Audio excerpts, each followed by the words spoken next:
5 minutes before midday, the tributes were finally called to their tubes, and despite a few weak protests, they entered without major incident. The last few minutes then passed quietly, and shortly before noon itself, the tubes rose into the Cornucopia clearing.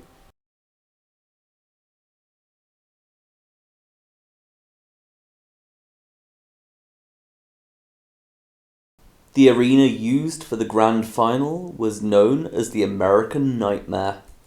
Whilst tributes had been waiting in their holding rooms, the initial tour of the arena was taking place.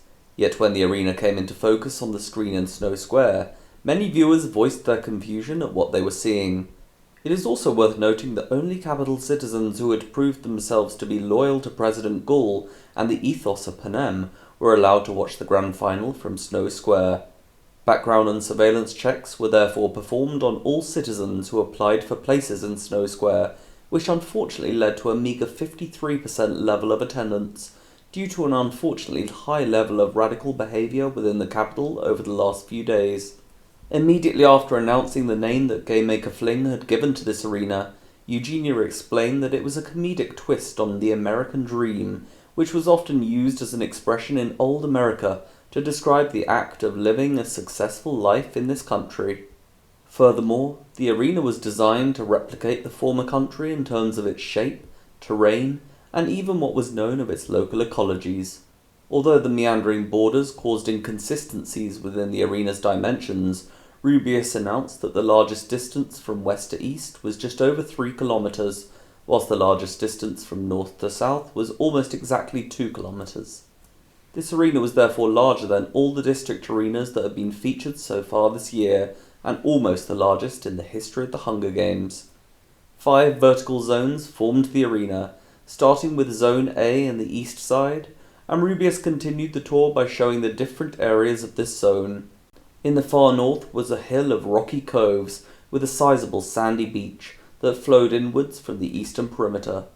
To the southwest of this area was a larger forest that was densely filled with a range of thick, warm-coloured trees. Further to the south were shallow mountains, which sloped up from the eastern perimeter to their summits at the west of the zone. As for Zone A's southern end, a warm jungle full of thick trees formed the banks of a thick and dirty winding river. To the west was Zone B, which was by far the largest zone in terms of width. In the north were cold, icy hills, which featured many streams of fresh water that flowed down into a large lake. To the south was the largest area in the entire arena, which was made of an enormous green field. This field was predominantly flat, but featured shallow peaks and valleys, along with small bushy trees. At the south of Zone B were flat, grassy swamps, with shallow, traversable lands scattered within, although the water on this area was muddy, toxic, and hence undrinkable. To the west was Zone C, which was the smallest of the zones in terms of area. In the north were steep rocky hills, which also formed a deep valley running from west to east. Large cornfields lay in the centre of Zone C, which was so densely packed with corn that it was difficult to see more than 10 meters ahead. The Cornucopia clearing also stood within the very centre, between two halves of this area. Immediately to the south of these cornfields was a tall rocky hill that flowed down an area formed of shallow sandy hills.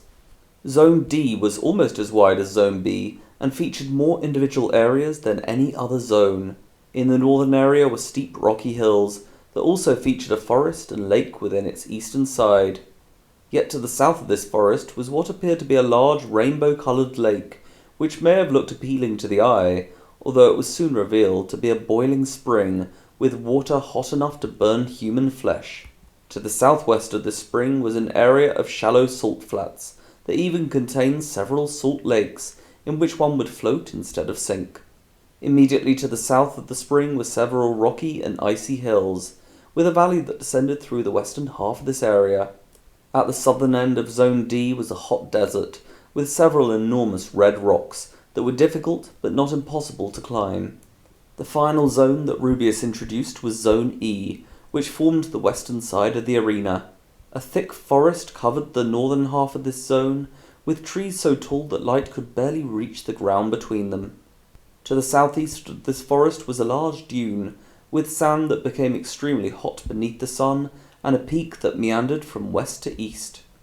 The western hill of this dune flowed down into a grassy valley, which overlooked a deep blue shoreline that covered the southwestern corner of the arena.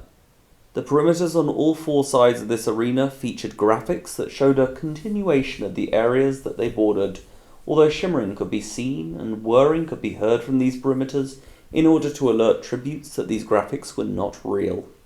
Furthermore, the roof of the entire arena was approximately 100 meters in height, and during the day, it showed the weather that was present over each area. After completing this summary, Eugenia added that a variety of animals would of course feature throughout these zones and be representative of those that had been native to each state. Rubeus then asked Eugenia what she meant by state, to which she explained that there were 48 in old America prior to the collapse of its government, and that she would use the names of each state throughout these games in order to specify tributes' positions. It is reported that the number of old American maps that had been sold from the kiosks in Snow Square subsequently rocketed, with many citizens apparently wishing to be able to interpret this part of Eugenia and Rubeus's commentary.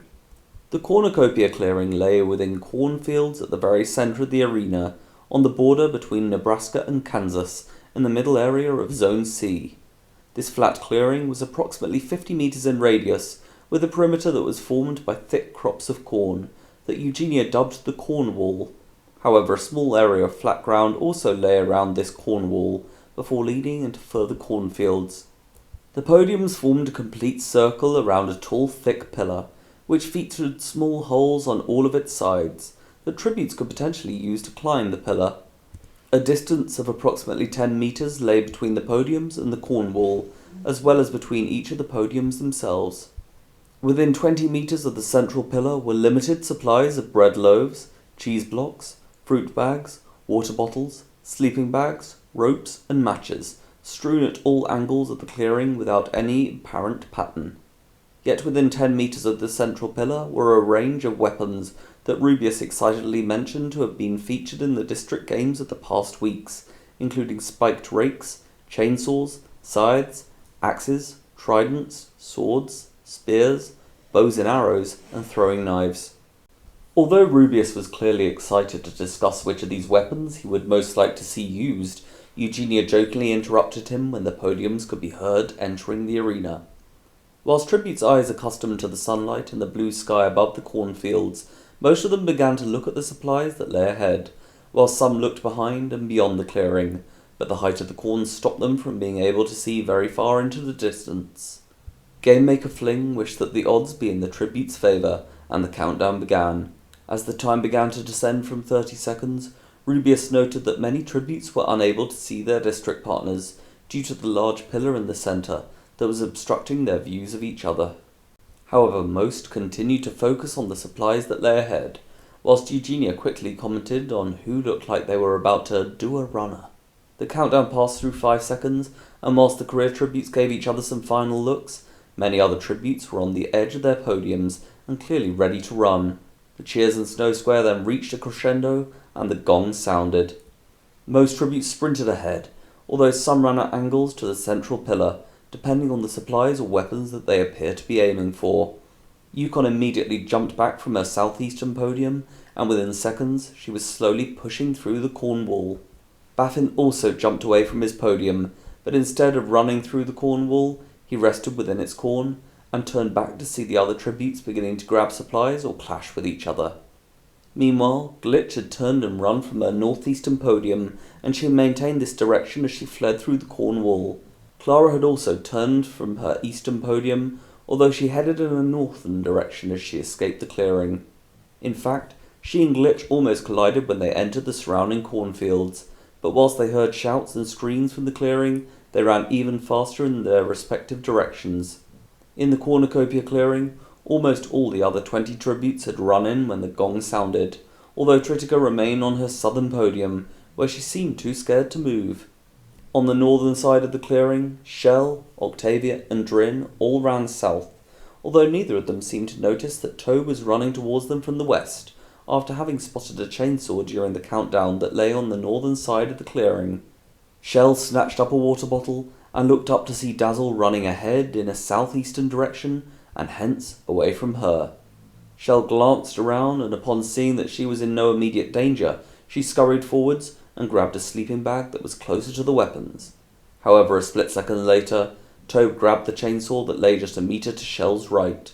After pressing the power button, its saw started slicing through the air, and Tobe ran towards Shell, who yelped and jumped to her feet. Yet just as Shell was turning to run, Tobe sliced the saw into the side of her torso, and she screamed in pain, whilst Tobe's face was splattered in blood. Shell collapsed to the ground and began shaking, as Tobe wiped the blood from his face and glanced southeast to see Octavia falling to the ground as well. Meanwhile, Octavia had sprinted due south, towards a bow with 3 attached arrows, which she grabbed and glanced around. While she placed an arrow into this bow, Drinn grabbed a scythe from just a meter to the west of Octavia, and she darted around to see him. However, before Octavia had the chance to release the arrow, Drinn had already pushed his right shoulder into her chest with enough force to knock her to the ground, and she nearly lost her grip on the bow. As Dazzle sprinted past Octavia, Drinn pulled his scythe into the air to bring down upon her, but she quickly readied the arrow in her bow and shot it at Drinn's chest. Drinn fell back, and Octavia jolted around to the north to see Tobe running towards her with the chainsaw. However, she quickly shot an arrow at his functioning eye, which knocked him to the ground. Tobe screamed in agony and held his eye as the chainsaw sliced through his right leg. Yet as Octavia looked to the west, she gasped when she saw Bark running west towards Magnus, who appeared distracted by his fight against Wynne. Octavia also appeared too distracted to notice that Drinn had just got to his feet and was now gripping his chest in pain, but running northeast towards the edge of the clearing. Upon a later replay of the bloodbath, it was shown that Octavia's arrow had bounced off one of Drinn's ribs, which caused him to fall back, but no damage was sustained to his organs. Meanwhile, on the western side of the clearing, Gravito was one of the fastest tributes to run towards the central pillar, and this allowed him to grab a spear first. Yet as Magnus was grabbing a sword just a few meters behind, Gravito ran back and thrust his spear towards Magnus, which nearly hit his chest. Magnus jumped back and smacked his sword against Gravito's spear, which almost fell out of his hand. Magnus then ran towards Gravito, who rapidly turned south. Gravito started running, but Magnus sliced the sword across his back. Gravito then yelped and stumbled south towards Begonia, who had just grabbed a sleeping bag. Magnus turned west to see Oregon, who was picking up a fruit bag and water bottle. Magnus ran towards Oregon with his sword at the ready, but Oregon quickly sprinted towards the edge of the clearing and almost bashed into Wynne as he ran past. Yet just as Magnus appeared to realize that Oregon was too far away, he was distracted by a spear that flew a meter to his right, which had just been thrown by Optimo. Meanwhile, Wynne had sprinted in from his northwestern podium and towards the central pillar. He narrowly avoided colliding with Gravito and Magnus, then swerved to the north and grabbed an axe. Wynne abruptly turned and almost threw the axe at Delilah, who was shoving water bottles and food into her jacket pockets. During a later replay, Rubius stated his belief that Wynne did not throw his axe at Delilah, as they had built a rapport during training. Delilah glanced up, gulped, and quickly breathed as she made eye contact with Wynne, but just as she appeared ready to grab more supplies from the ground, a spear flew through her neck. Wynne gasped and looked southeast to see that Optimo had thrown the spear from just a meter in front of where Gravito was now trying to stab Begonia. As Wynne glanced back to see Delilah falling to her knees, he roared and turned southeast towards Optimo with his axe at the ready. He started running, but appeared to notice Olive shouting at him to look out. Yet before Wynne had even taken 2 strides, Magnus ran up behind with his sword and slashed Wynne's right shin, which caused him to fall to the ground. Wynne yelped as blood splattered from his leg, and he turned to see Magnus about to bring his sword down. However, Wynne was still holding his axe, and he quickly placed its shaft across his chest as Magnus thrust the sword towards his heart. Magnus tried several times to slice his sword down onto Wynne, who gasped and gritted his teeth as he continued to defend himself with his axe. Yet Magnus did not appear to notice that Bark had just seen this fight, and he was now running across the clearing with a scythe in his grip. Bark was just a few meters behind Magnus when Octavia shot her last arrow at him from the other side of the clearing. As the arrow hit the side of Bark's head, he fell forwards and landed on the ground next to Wynne. This distracted Wynne, as some of Bark's blood splattered into his eye, and his grip on the axe briefly weakened. Magnus then brought his sword back and slashed it down again into Wynne's heart. As for Net, she had immediately run towards the supplies when the gong sounded, which appeared to surprise Rubius during a later replay due to her body language appearing to indicate that she would run away. Net sprinted ahead, but after almost being tripped by Toe when he ran across in front of her, she appeared to panic and looked to her right, to the southern side of the clearing, where only Lumo was collecting supplies. Net then swerved towards this side of the clearing and grabbed a water bottle, bread loaf, and fruit bag, whilst Lumo initially appeared to ignore her.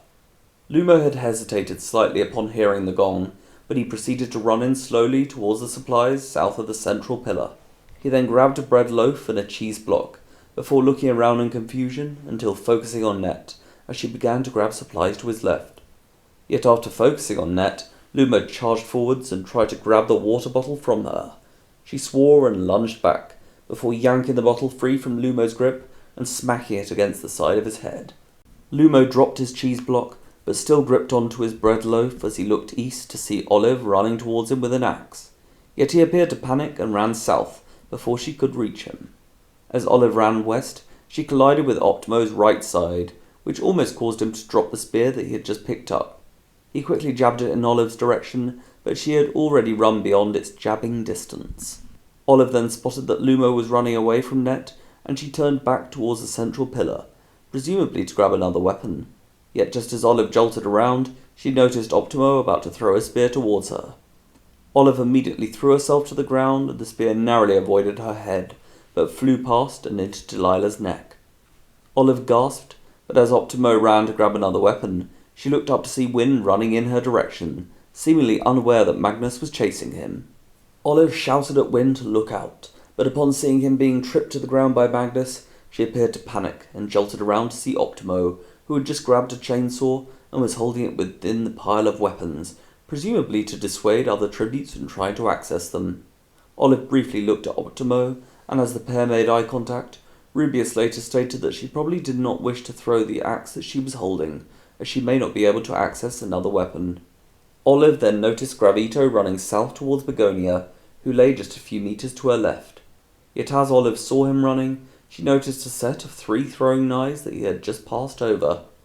She sprinted northwest and picked them up, before turning around to see Net grabbing 2 more water bottles and a fruit bag, then running south towards Baffin. He had initially run from the clearing and hidden in the corn wall, yet after looking back to the north and spotting Tritica, he tried to call her quietly, although she was still humming to herself on her podium. Baffin therefore ran ahead and grabbed her by the arm. Tritica quickly jolted around and made a fist with her hand, but upon realizing that it was Baffin who had grabbed her, she seemed to relax and jogged south with him towards the corn ball, where they proceeded to watch the bloodshed that was occurring ahead of them. Meanwhile, Thibaut sprinted in from his northeastern podium and grabbed a large spiked rake on the edge of the circle of weapons, whilst Octavia grabbed a bow and arrow. She appeared ready to aim for Thibaut, but upon noticing Drinn run towards her from the north, her focus shifted towards him instead. Thibaut then looked around, presumably for Begonia. She had run in from her southwestern podium, but instead of grabbing a weapon, she was snatching up bread loaves and water bottles that she was rapidly jamming into the pockets of her jacket. Thibaut then spotted Begonia, and he began to run clockwise across the circle of supplies until he tripped over Ristoro, and they both collapsed to the ground. Thibaut jolted around with his rake in hand as Ristoro flinched and scurried back along the ground. Yet instead of attacking Ristoro, Thibaut continued towards Begonia, who was crawling towards a sleeping bag, although she seemed unaware that Gravito was now sprinting towards her with his spear. Thibaut shouted Begonia's name as he approached, and she looked over to see him, but she then noticed Gravito ahead of her, and she yelped as he thrust his spear towards her chest. Begonia quickly held up the sleeping bag that she had just acquired, and Gravito's spear pierced its fabric, but failed to injure her. Thibaut sprinted towards them, and Gravito growled, "Sorry," through his tears as he tried to jab the spear at Begonia's head. She screamed, but once again blocked the spear with her sleeping bag. Gravito then noticed Thibaut running towards him, and he held his spear out towards Thibaut, which caused him to suddenly stop running and hold his rake at the ready. Gravito lunged forwards with his spear and pierced Thibaut's left shoulder. Yet just as Gravito was about to thrust the spear towards Thibaut once more, Begonia jumped forwards and tackled him around his knees. Gravito began to fall to the side, and the spear fell from his grip as his head hit the ground. A second later, Gravito let out a scream, as Thibaut brought the rake's spikes down onto his neck, which silenced him almost immediately. Begonia then jumped towards the spear, but Thibaut noticed Magnus running towards them from the north with his sword. Thibaut grabbed Begonia before she could grab the spear, and he practically dragged her south towards the corn wall. Magnus continued after the couple, but upon noticing that they were about to enter the cornfields, he quickly slowed down and stopped, with Eugenia suggesting during the later replay that he probably did not want to enter the corn yet, especially without his fellow career tributes. Magnus seemed annoyed, and upon turning around to see that there were no more surviving tributes within the clearing, he readied his sword and stomped towards Gravito, who was struggling to stop the bleeding from his neck, before thrusting the sword through his head. Within the eastern side of the arena, Olive had sprinted inwards upon the sound of the gong, and she managed to grab an axe, whilst Bart grabbed a sword from just a few meters to her right. He immediately charged towards Olive and swung the sword towards her, but she ducked and jumped back, before lunging her axe towards Bark, which knocked him to the ground behind. As Bark proceeded to grab a scythe from next to where he had fallen, Olive briefly looked around until she spotted Net, who was now fighting Lumo for a bottle of water. Meanwhile, Restorer had grabbed some bread and cheese, but as he appeared to cower from the carnage that was occurring around him, he looked to his right and saw a trident just a few meters away.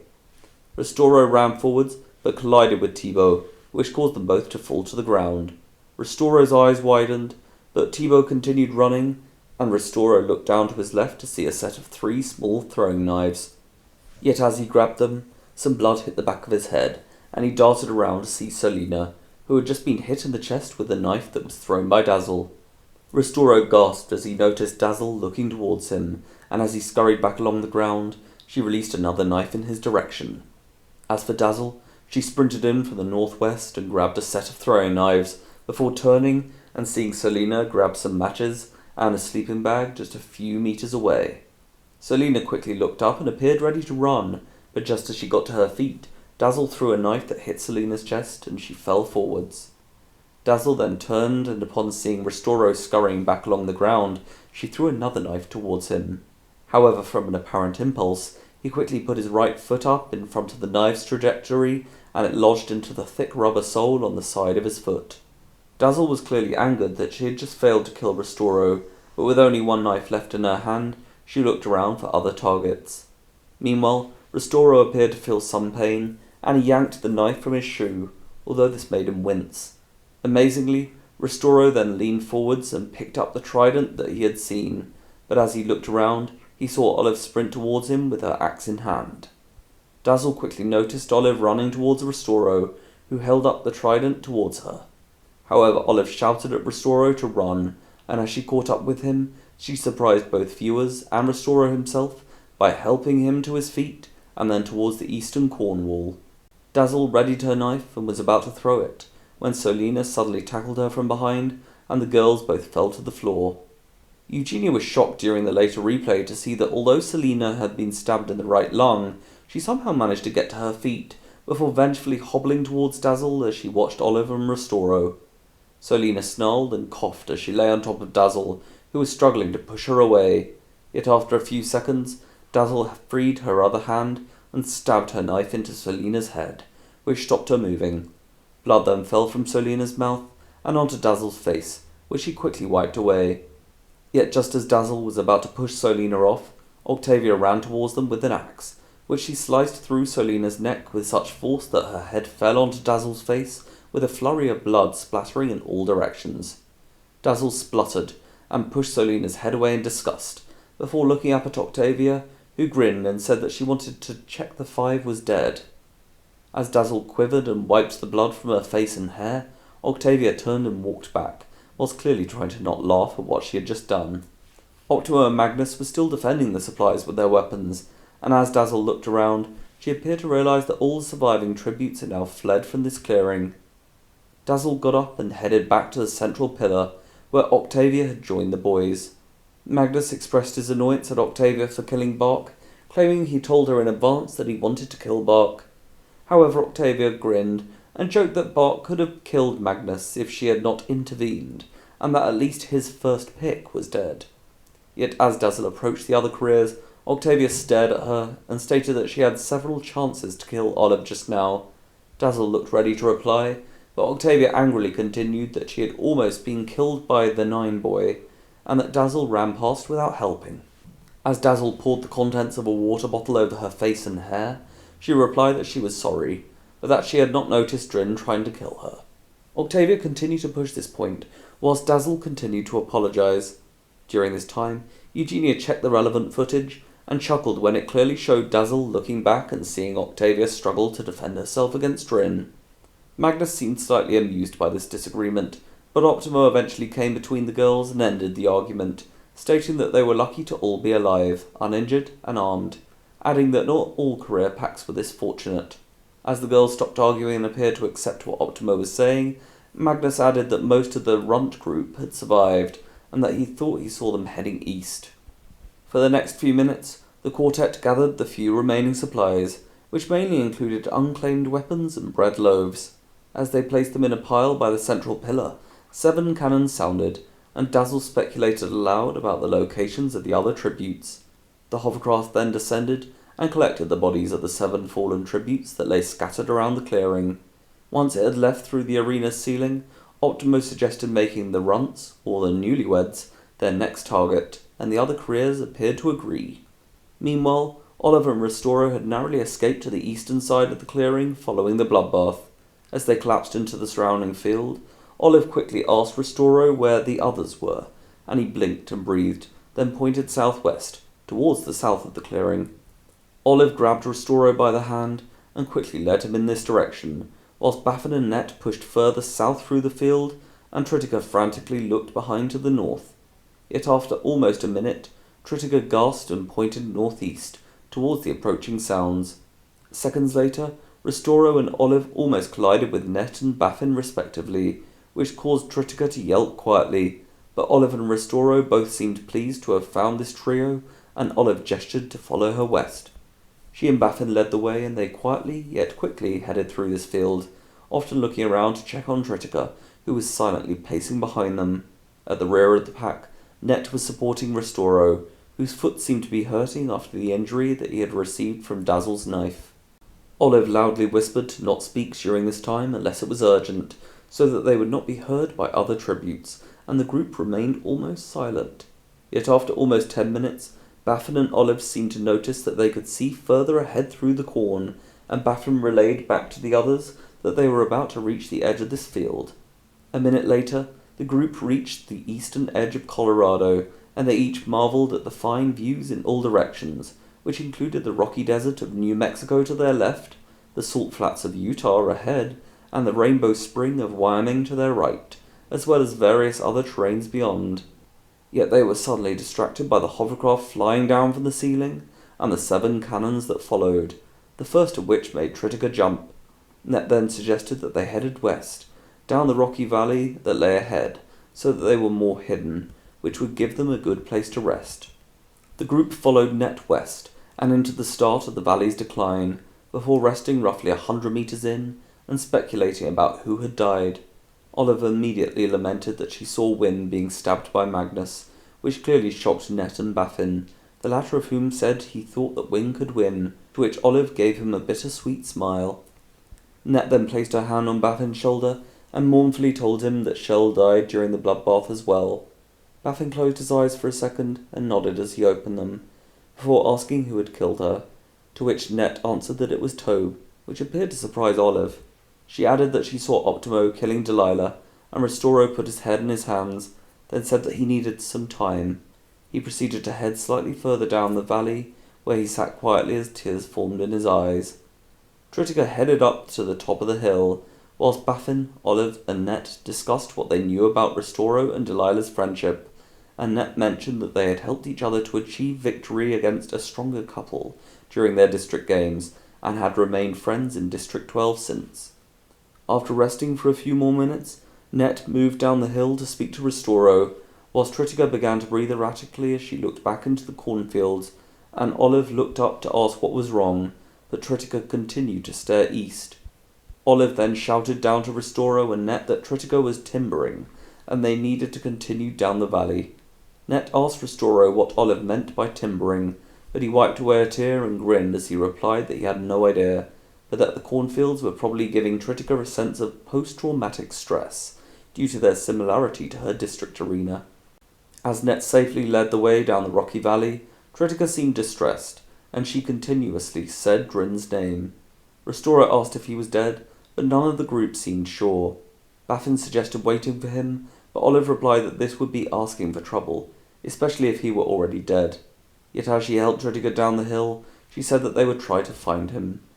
After 10 more minutes, the group had safely reached the bottom of the valley, and Olive suggested continuing across the salt flats that lay ahead.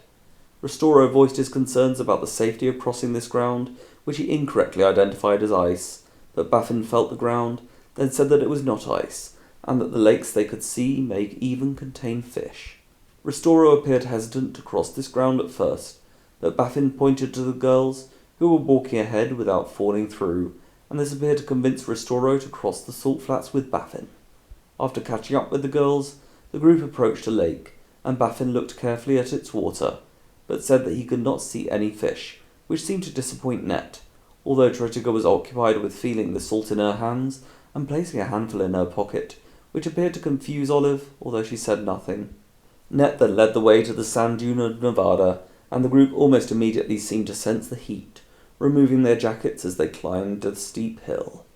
Restorer advised the others to drink some water, and Olive suggested heading to the top of this dune, where they could look out over the rest of the arena. They all appeared to agree with this idea, and after 5 minutes, they finally reached the summit of the hill, before resting on the other side and drinking some more water. Yet Baffin then noticed 2 tributes down in the sandy desert of Texas, which viewers could see to be Begonia and Thibaut. Tritica appeared worried, but Olive advised that they were safe in this position. A cannon sounded a minute later, and as they watched a body being removed from the cornfields, Tritica began muttering to herself and covering her ears, but Restorer took her hand and reassured her that they were safe in this position. Meanwhile, Glitch had immediately headed east from the Cornucopia clearing following the gong.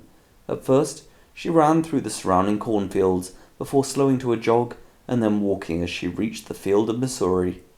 She spent several minutes marveling at the different areas that she could see beyond, but when the 7 cannons sounded, she jolted around and looked back into the cornfields before continuing to jog east through the field. During this time, Glitch was constantly looking around for other tributes, and viewers in Snow Square seemed to laugh whenever she tied up her black plaits, only for them to come down when she started running again. Glitch appeared to spot someone to her south in the swamps of Arkansas, which viewers could see to be Lumo, but she continued to head up the sloping ground of Ohio, until she reached the forest of Pennsylvania, where she was clearly relieved to be able to rest and catch her breath. Glitch conducted a brief inspection of the surrounding 100 meters in this forest, but she seemed pleased to see that she was alone and free of any immediate dangers, before returning to the edge of the forest and looking back out into the field of Zone B, until she heard another cannon sound, at which point she jolted up and appeared to worry. Meanwhile, Lumo had fled south from the clearing with the bread loaf that he had salvaged. He ran relatively slowly through the corn at first, but after a few minutes, he seemed to panic as he heard Thibaut and Begonia running after him.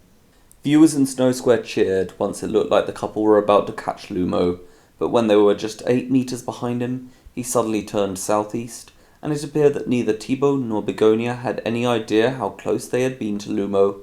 After a few minutes, he reached the southeastern edge of the cornfield, but instead of stopping, he ran ahead and fell straight into a swamp, then proceeded to lie with his head facing down in the water for almost a minute.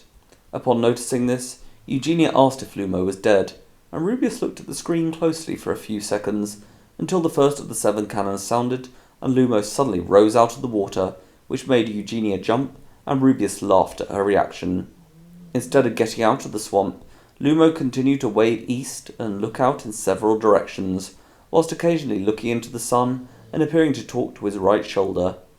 After a while, Lumo eventually came out of the swamp, and Eugenia gasped at the range of muddy brown and green colours that now covered his jacket and trousers, although Lumo did not seem bothered, and for the next half hour he simply sat on the land by the swamp and looked southeast, without moving or saying anything, even when the cannon sounded.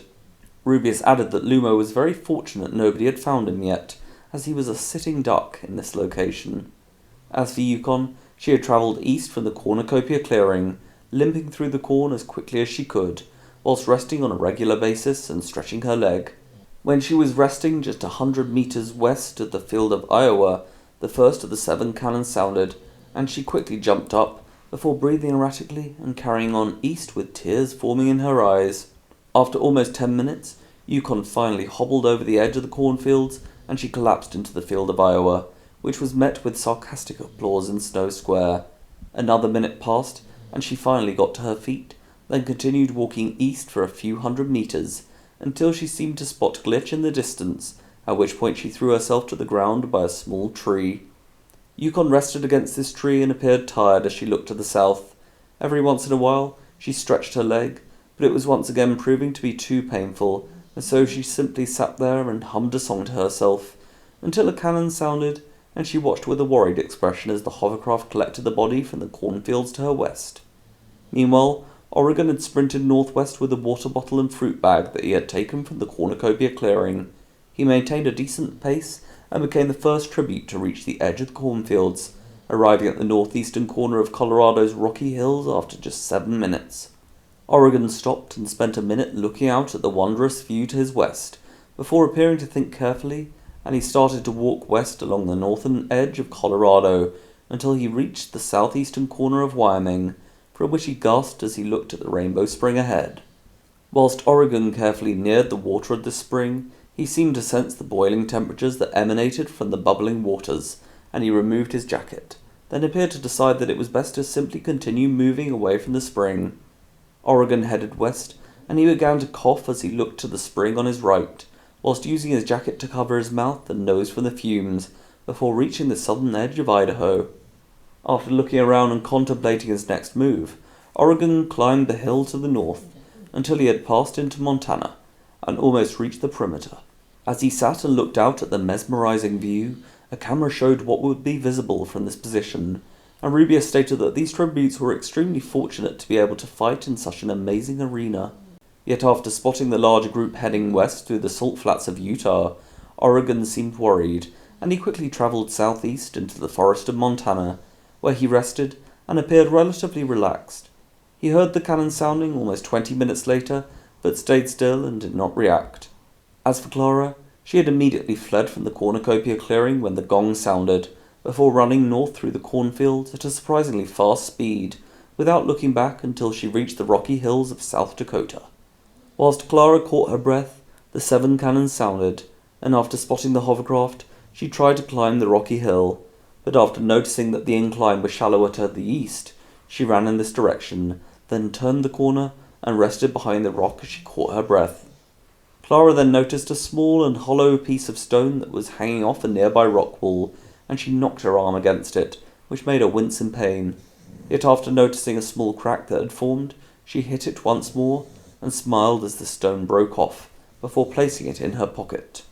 For a minute, Clara breathed with her eyes closed, but then headed to the southeastern corner of South Dakota, and looked at the variety of zones around her, before heading east through the field of Iowa and then Indiana towards the icy lake in Wisconsin. As Clara entered this area, her teeth began to chatter, but she fully zipped up her jacket and continued walking east whilst rubbing her arms until she had reached the edge of the lake. Clara quickly placed some water in her hands, but just as she was about to drink some, she suddenly seemed to think, before dropping it back into the lake. Clara darted her eyes over the lake, and Eugenia said that she must be unsure about whether this water was safe or not, but after appearing to see a hover of trout swimming ahead, Clara gradually smiled and lapped up some more water, from which she drank copiously for the next few minutes. A close eye was cast over her for the next hour as she walked northwest through Minnesota, but as she rested near the northern perimeter and looked back to the lake, Rubius stated that she seemed well, and this water was indeed safe to drink. Meanwhile, Begonia and Thibaut had headed south from the Cornucopia clearing after their narrow escapes during the bloodbath. They held each other's hands as they ran further through Kansas, and Thibaut asked Begonia a total of 9 times if she was feeling all right, to which she nodded each time and said that they both just needed to keep running.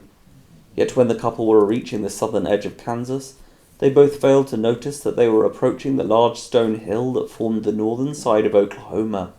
Begonia was running slightly ahead, as they reached the end of the cornfield, and she screamed as she realized that the ground before her was about to take a steep decline.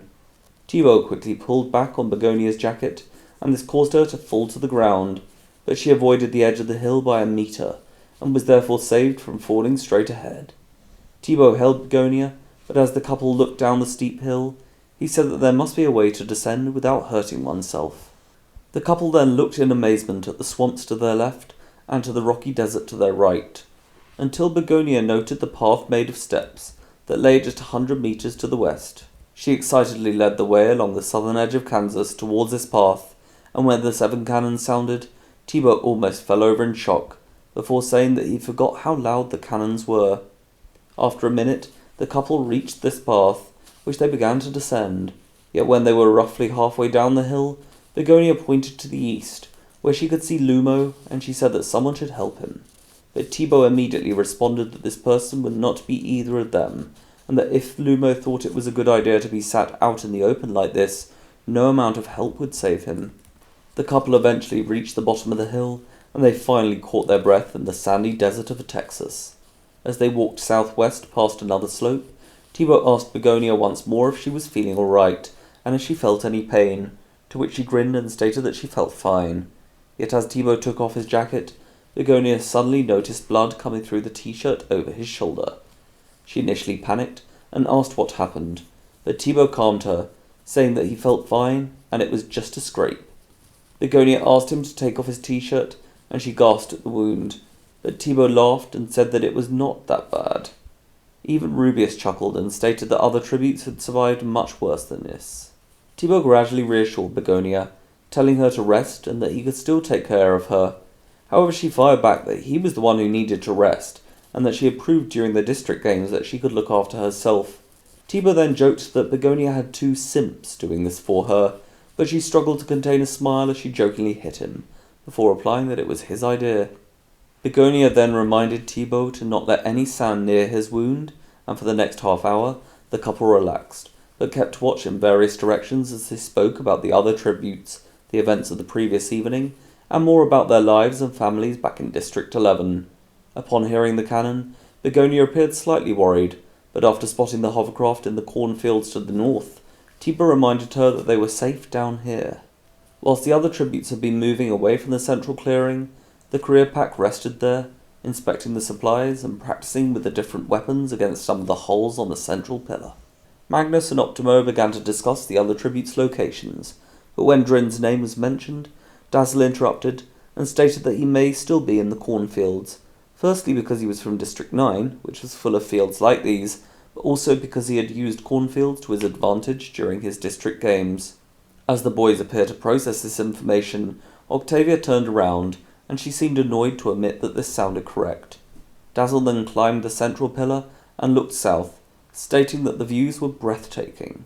But Magnus interrupted and asked if she could see any tributes, to which she bluntly replied that she could not. Yet as Dazzle rotated around to the northern side of the pillar, she pointed towards what she described as a hole in the corn that viewers could see was being formed by Drinn, who had spent the last 20 minutes chopping corn in a way that sharpened its edges. Eugenia changed the camera to look down onto Drinn's position, and it showed a strip of chopped corn of almost 100 metres in length that lay just 200 metres north of this clearing. Dazzle relayed what she could see, to which Magnus replied that this must be Drinn, and that he wanted to get him. But Octavia quickly responded that she would go with Magnus, and that she wanted another kill. Magnus then asked how they could communicate if Drinn changed his position, and Optimo said that if Octavia sat on Magnus's shoulders, Dazzle could climb the pillar and gesture to her. This plan was quickly agreed, and within a minute, Magnus and Octavia were heading north through the corn with their sword and bow and arrow respectively, whilst Dazzle climbed the pillar and Optimo watched over their pile of supplies below. At first, Magnus and Octavia remained on the ground, until they were just 50 metres to the south of Drinn, who was walking back towards the eastern side of the strip, that he presumably wished to widen.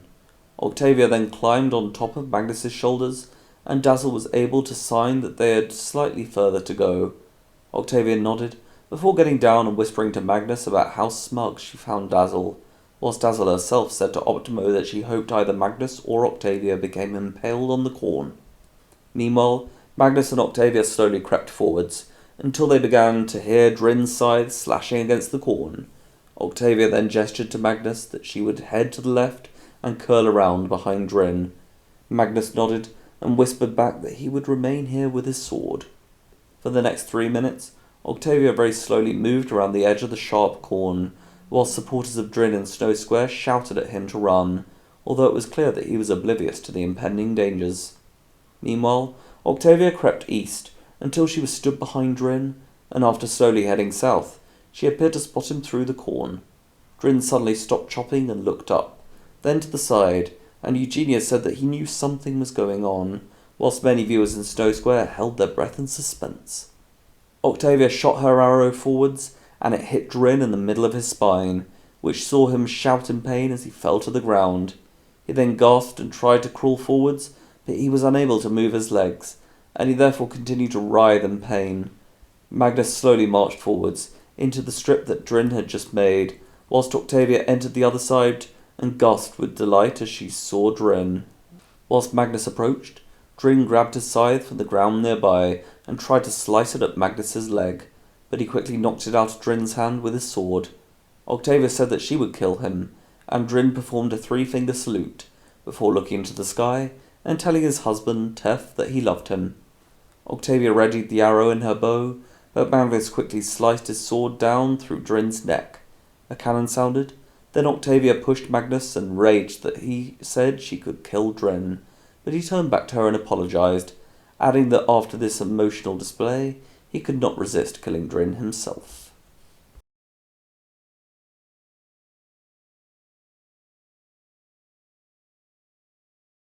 After having seen the hovercraft enter through the roof of the arena, Yukon quickly got to her feet and hobbled east for a few minutes, until she entered the field of Kentucky.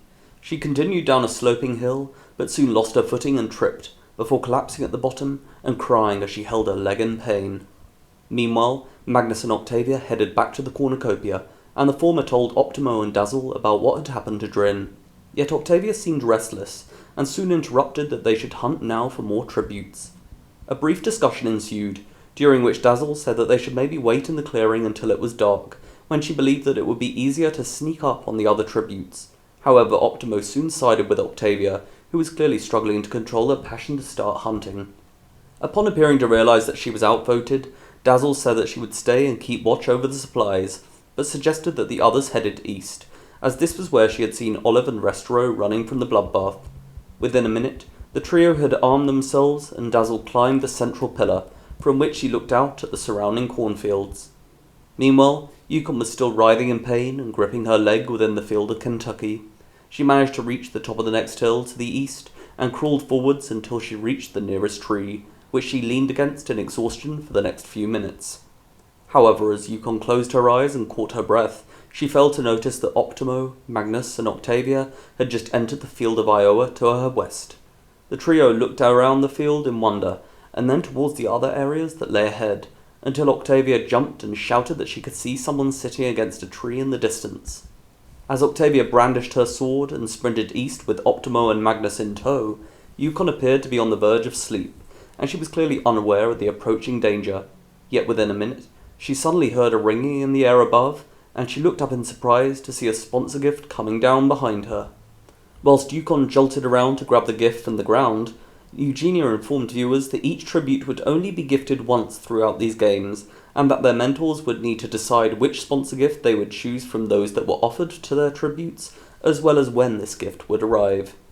Yukon excitedly opened the bag, but appeared perplexed and almost repulsed to find a vial of morphling. She looked further into the bag, and pulled out a note that read, "You did me proud. Enjoy this. From M." As Yukon looked into the forest to the east, she muttered to herself and frowned in confusion. Yet over the next 10 seconds, her jaw gradually dropped, and she slowly turned around to the west, to see the career trio running towards her. Tears then formed in Yukon's eyes, as she looked at the vial again. The tears fell down her cheek as she watched the careers continue towards her, and she opened the vial before downing it in one gulp. As the careers approached Kentucky, Yukon gradually seemed to relax and lay on her back, then closed her eyes and smiled. The careers proceeded to enter Kentucky, whilst Yukon looked at the sun in the sky and began to laugh in a serene manner, before appearing to believe that she was talking to Wisconsin Eskin from her district games, even though nobody was near her. A minute later, the trio finally reached Yukon, who tried to close her eyes, but the tears that were coming through were making this difficult. Octavia ran in front of Opto and Magnus and readied her sword. Yukon clenched her toes, and Octavia marched forwards, then sliced the sword down across Yukon's neck, which sounded her cannon almost immediately. Whilst Octavia quietly celebrated, she and the boys looked around in all directions. However, when the hovercraft entered and moved down to collect Yukon's body, Optimo suggested that they head back to the cornfields, as they were out in the open in this field, which would allow other tributes to see them. Octavia seemed ready to argue against this point, but Magnus reluctantly agreed that Optimo was correct, and Octavia resisted. The trio then headed west, and after almost 15 minutes, they entered the Cornucopia clearing, where Dazzle had spent most of this time calmly waiting at the base of the pillar, whilst occasionally climbing to look out for other tributes, but without any sightings. Optimo informed Dazzle about what happened, and for the next hour, all 4 careers rested in this clearing, whilst discussing where they should head after sunset, and which tributes would be their most desired targets. The quartet also practiced with the different weapons against a variety of improvised targets, until Magnus expressed his interest in heading to the west and looking out from this side of the cornfields. Optimo agreed to come with him, and they headed west to Colorado, where they both appeared amazed by the views, whilst Dazzle and Octavia rested in the Cornucopia clearing. After 10 minutes, the boys returned, and informed Dazzle and Octavia of what they could see. The group then ate, whilst discussing which of the other areas they should enter after sunset. Meanwhile, in the sand dune of Nevada, Baffin, Restoro, Olive, Net, and Tritica were still resting by the peak of this dune. When they heard Yukon's cannon, Tritica covered her ears, but Restoro reassured her that they were safe, and when the hovercraft entered the airspace above the field of Kentucky, Restoro brought it to Tritica's attention, so that she knew the danger was far enough from them. Baffin said that they seemed safe here, and after looking down to the small section of the sea at the southern end of California, he expressed his desire to look for fish. Restoro asked if he could join and bring the trident, to which Baffin smiled and said that he was about to ask. Whilst the boys headed down the western side of the dune, Tritica ran sand through her hands, and Olive and Net sat nearby, where they discussed their district lives. Tritica appeared to listen as Olive spoke about the local axe-throwing competition that she had won the previous month, which saw her receive a block of cheese as her prize, and this appeared to impress Net and Tritica. Net then spoke about how citizens in District 8 did not usually buy clothes, but tended to make their own, before adding that she still wore clothes that belonged to her grandparents. Tritica intently watched Net as she spoke, before quietly saying the word flower, then screwing up her nose as she shook her head. Net seemed confused, and asked if Tritica meant the bread thing, to which she excitedly nodded, before repeatedly tapping her nose. Olive then asked if she did not like the smell, and Tritica nodded and grinned, whilst pointing quickly between herself and Olive. Net then seemed amused, and she joked that Tritica must love living in District 9, to which she screwed up her eyes and shook her head. Tritica seemed happy to listen to Olive and Net as they discussed some of the other tributes for the next half hour, yet after looking over the summit of the dune and in a southeastern direction, Tritica appeared to spot Thibaut and Begonia walking west through the rocky desert of New Mexico. She hummed in an alarmed tone, and Olive and Net immediately looked over the dune to where she was pointing, but Olive soon reassured Tritica that they were far enough from them, and hence not a danger. As Olive and Net discussed Thibaut and Begonia's marriage, their conversation soon turned to romance, and Olive detailed her habit of pushing away the right men, but being with the wrong ones instead. This made Net laugh, and she said that she was too busy looking after her siblings. Net then added that Olive was lucky that she had time for romance, to which she grinned and replied that this was fair. Olive also asked Tritica if she had someone in her life, but she squinted and shook her head, before looking away, and Net quietly mouthed "Rye," and gestured a net-cutting action to Olive, who subsequently seemed annoyed with herself. She then apologized and put her hand on Tritica's shoulder, but as a tear fell from her eye, she put her hand back on Olive's hand and smiled. Meanwhile, Baffin and Restoro had headed down to the beach of California, and Baffin carefully inspected the water, presumably for fish. Yet as Restoro gripped onto the trident, he seemed mesmerized by the incoming waves, and when one hit his foot, he jumped back and appeared scared, which made Baffin jump. Restoro then apologized and said that he had never been on a beach before, which clearly shocked Baffin, until he seemed to realize that District 12 was not by the sea. However, he took Restoro by the arm, and this appeared to assure him as he gingerly walked into the sea. Restero continually apologized for his apparent thalassophobia, but Baffin told him not to worry, and he gradually calmed himself until a school of lamprey fish suddenly swam towards him. Restero shuddered, and Baffin became alarmed, but upon seeing the fish, he quickly reassured Restero, who gripped the trident and threw it at the fish when they were just 2 meters ahead. Most of them quickly swam back, but it then became clear that he had just caught one with the trident. Restero gasped in surprise, and Baffin laughed, before patting him on the back and stating that he was a natural. Restero appeared pleased, and Baffin collected the fish, but the others swam towards the shore, and Baffin ushered Restero to follow them with him. For the next 10 minutes, Restero sat on the shore and spoke to Baffin, who held the trident and waited to attack any passing fish. They spoke a little more about their district games, but whilst Restero spoke about the rabies virus that had infected several tributes in District 12's games, Baffin was clearly uncomfortable with the detail that was given, and he seemed to focus more on the water ahead. Baffin proceeded to catch some more fish, and as he walked back to the shore, Restero asked if they could eat them, but Baffin seemed confused and said that they needed to cook them first. Restero then suggested asking Olive if she could make a fire, and the boys took the fish that they had just caught, before walking back up the side of the dune and joining the girls. Olive stated that she was unfortunately unable to start a fire without matches, but that they might find some later. Baffin therefore gutted the fish with one of Restero's knives and kept them around his shoulder as the group spent the rest of the afternoon keeping watch, speculating where the other tributes were and discussing their plans for the evening. As for Glitch, she had remained in the forest of Pennsylvania, where she watched Yukon being caught by the career tributes. Yet before Octavia had even reached Yukon, Glitch was already moving east through the forest of Pennsylvania. She then turned south into Maryland, and after a minute, Yukon's cannon sounded.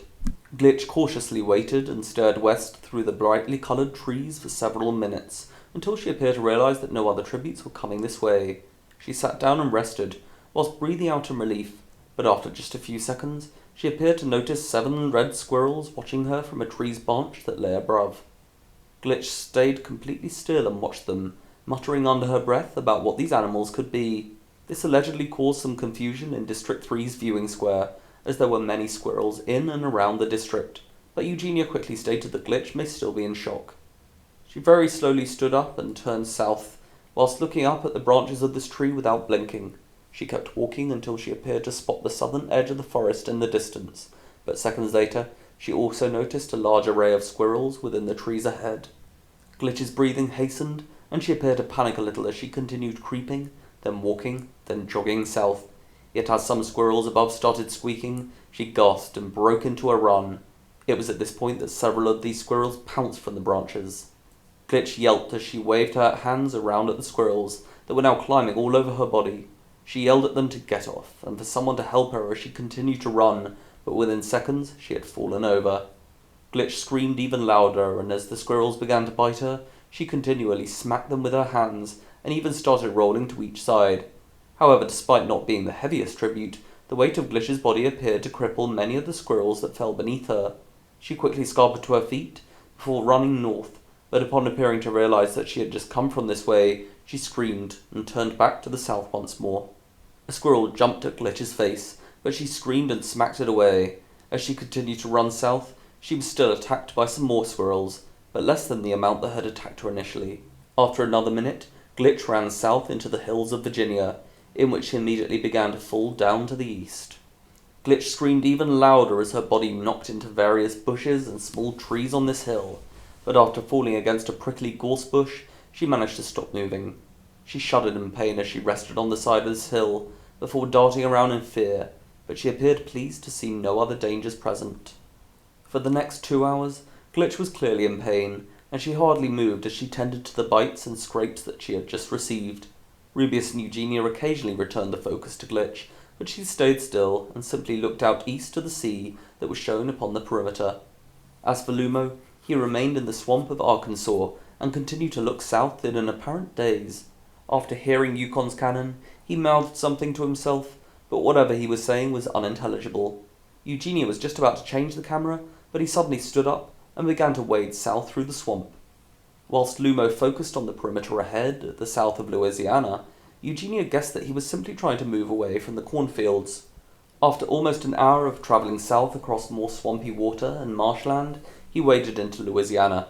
Lumo was about to climb onto another piece of land to his south, when he suddenly looked left and noticed something moving towards him through the water. Whilst excitement suddenly raged in Snow Square, Lumo stood still and watched, until an alligator snapped its jaw just a meter ahead of him.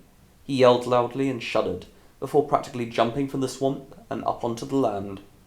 The alligator reached the edge of the water and snapped its jaw again, missing Lumo's foot by a few inches, but he scurried back and watched with widened eyes as the alligator continued to snap its teeth at him. Lumo slowly moved back a few meters and collapsed in some mud before staring towards the perimeter and appearing to be searching for something.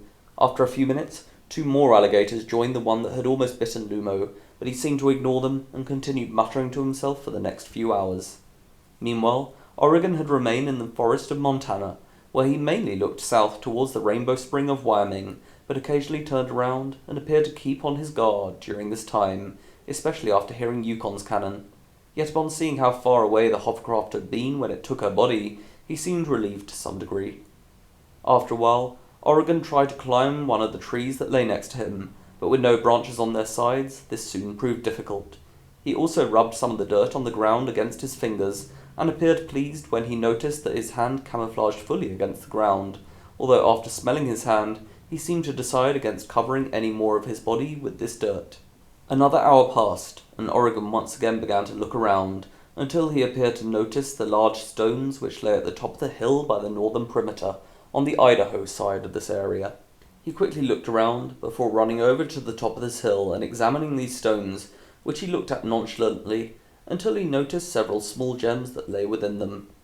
Oregon gasped in surprise, but smiled as he pocketed a few of these gems, before looking south once more, and Rubius speculated that the gems could be used effectively as a weapon, to which Eugenia replied that Diamond Dazzle had used diamonds to help win her games.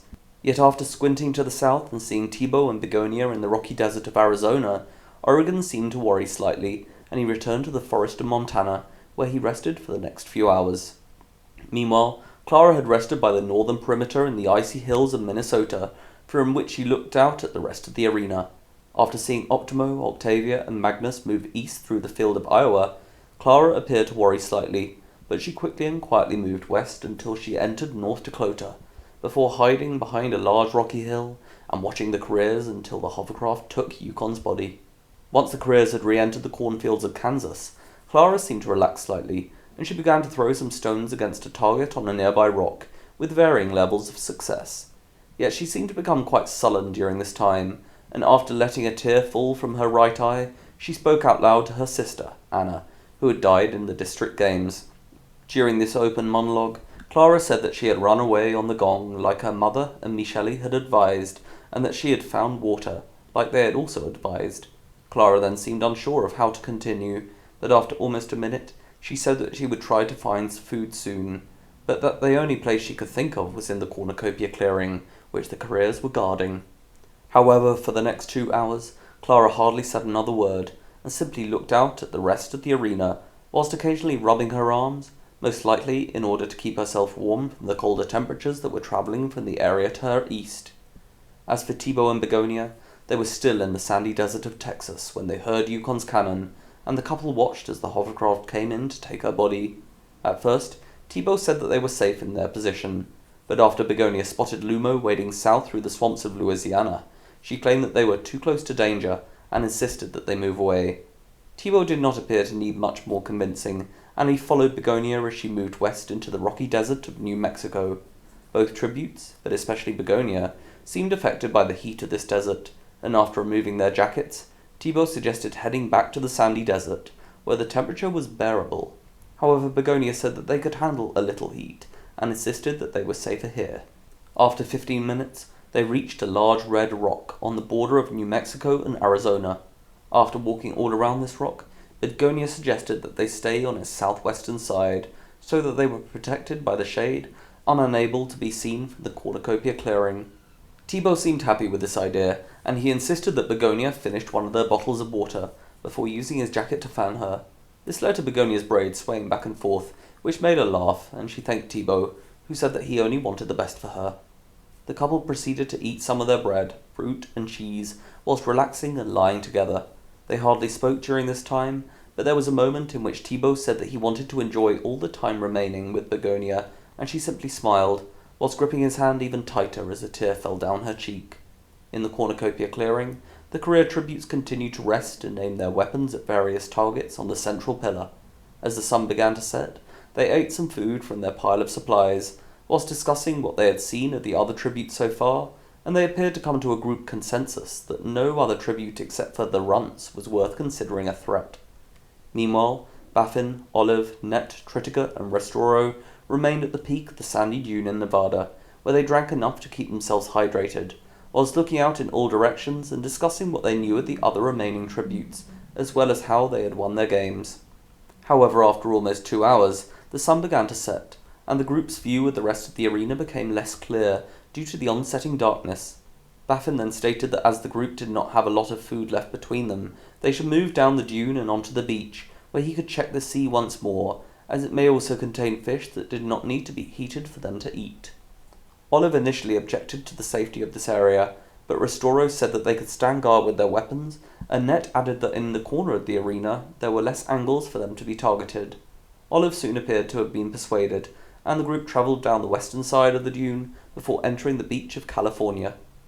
Baffin took his trident and moved into the sea, whilst Restoro and Nett headed back up the dune and then west into the hills of northern California, where they looked for any rocks that could be used to spark a fire, but with no success. Restoro also trod by accident onto a very sharp rock with the side of his right foot, where he was hit earlier by Dazzle, which made him yelp in pain as he fell to the ground. Olive and Tritica had been sat on the beach, where they were trying to keep warm, but upon hearing Restoro yelp, Olive quickly grabbed her axe and looked up in this direction, whilst Tritica proceeded to rush through the sea towards Baffin. Nett quickly helped Restoro up to his feet, then back down the hill. Olive appeared relieved to realise that none of the group had been attacked, but she also looked worried as she saw Restoro limping towards her and using Nett for support. Baffin and Tritica looked over as Nett helped Restoro to lie down, and Olive insisted that they keep his foot clear of sand, but she became more annoyed that she could not properly see his wound through the approaching darkness. Restoro's wound continued to bleed, and he winced in pain as he frantically asked Nett if she could sew this wound closed. She responded that she could, but that she would need a needle and thread, which she did not have. Tritica followed Baffin as he hurried back to the shore, and Olive recalled what had happened. Restoro yelped as Olive covered his foot with her jacket, and Baffin asked if his foot would be all right, but she looked at him with an uneasy expression that he appeared able to see through the darkness. Yet as the group helplessly watched Restoro continuing to writhe in pain, a ringing sound came from above. Restoro briefly became quiet as the rest of the group watched this incoming sponsor gift, and Nett retrieved it from the nearby ground, before stating that it was for Baffin. He seemed surprised, but as she brought it over, he happily stated that it was a portable grill, although the rest of the group did not seem to share this pleasure. Baffin quickly placed the grill on the ground and turned it on, which resulted in a small light appearing on each side, and Olive told him to bring it to Restoro's foot. Restoro looked with caution as Baffin brought a side of the grill to his foot, and the light showed a large bleeding gash against his heel, where the rock seemed to have cut across his earlier wound. Restoro panicked and asked how bad it looked, but none of the group said anything, and simply looked at each other until Nett said that they would simply have to cover it for the rest of the games.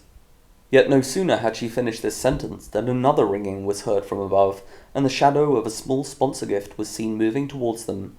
Tritica then caught the bag, and after looking at its side, she simply said, 8. Nett approached Tritica and thanked her as she took the bag, before opening it to find a long, sharp needle. As Nett gently placed the needle's point against her palm, Olive asked if she could use it to sew up Restoro's wound, and Nett hesitated, then said that she could as she had some thread. The rest of the group seemed unsure, but Restoro turned over and asked if she could use the thread of his jacket. Nett hesitated, but replied that she could at least try. After a minute of trying to find the cleanest section of the jacket, Nett loosened a strand of its material, and with the help of the grill's light, she successfully placed it into the eye of the needle. She then carefully sewed across Restoro's wound, which caused him to moan and shudder in pain, but Olive held his hand and instructed him to grip as tightly as he could. Eugenia even said that judging by the look on Olive's face, Restoro would soon break her hand. Tritica appeared slightly unnerved as she watched this process beginning, and so Baffin asked her to come into the water with him and help to catch the fish. He then showed Tritica how best to use a trident, and she quietly giggled with glee whenever she jammed it down into the water. After a few minutes, Tritica even managed to catch a fish, and she applauded herself as Baffin congratulated her, before taking the trident and catching one himself. He then grabbed these fish from the water and led Tritica back to the shore, whilst the procedure on Restoro's foot was being finished. He still appeared to be in some pain, but appeared delighted that his foot was no longer bleeding, and he thanked Net, who smiled and held up her needle, which he claimed to have several purposes. Yet Olive appeared even more pleased by Baffin and Tritica's catch from the sea, and the former quickly placed the fish on the grill, which soon started to cook them. As they heated, Tritica slowly walked back into the sea, where she floated on her back, and Olive seemed slightly concerned, but Baffin said that it was safe in the water, and that whilst he was with her earlier, he had spotted a cove to the northwest, by the bottom of the dune. Olive then collected Tritica from the water, and Baffin held the grill as he led the way northwest. Once they had arrived within this cove, Baffin stated that the fish were cooked, and he cut them into equally sized pieces with his knife. He and Olive then rested at the edge of the cove as they ate, with their trident and axe respectively, whilst Tritica rested within the cove, and she seemed entranced by the water, even letting out small squeals of apparent joy whenever the waves lapped against her feet. Net asked Baffin if Tritica was at risk of being swept into the water, but Restoro heard them and replied that she deserved to forget reality, at least for a short while. Baffin then said that he was going back into the sea to check for any other threats, and Restoro asked to join him.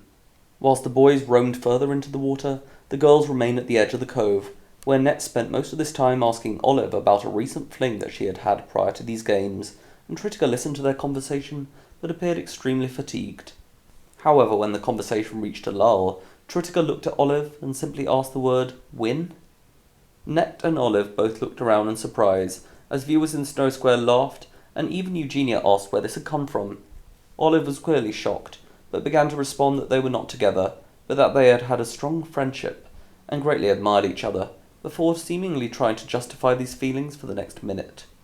During this response, Tritica had lain down against the ground, and as Olive continued talking, she closed her eyes and appeared to be sleeping. Net then seemed to be trying to control her laughter, as Olive continued talking about what she liked and disliked about Wynne.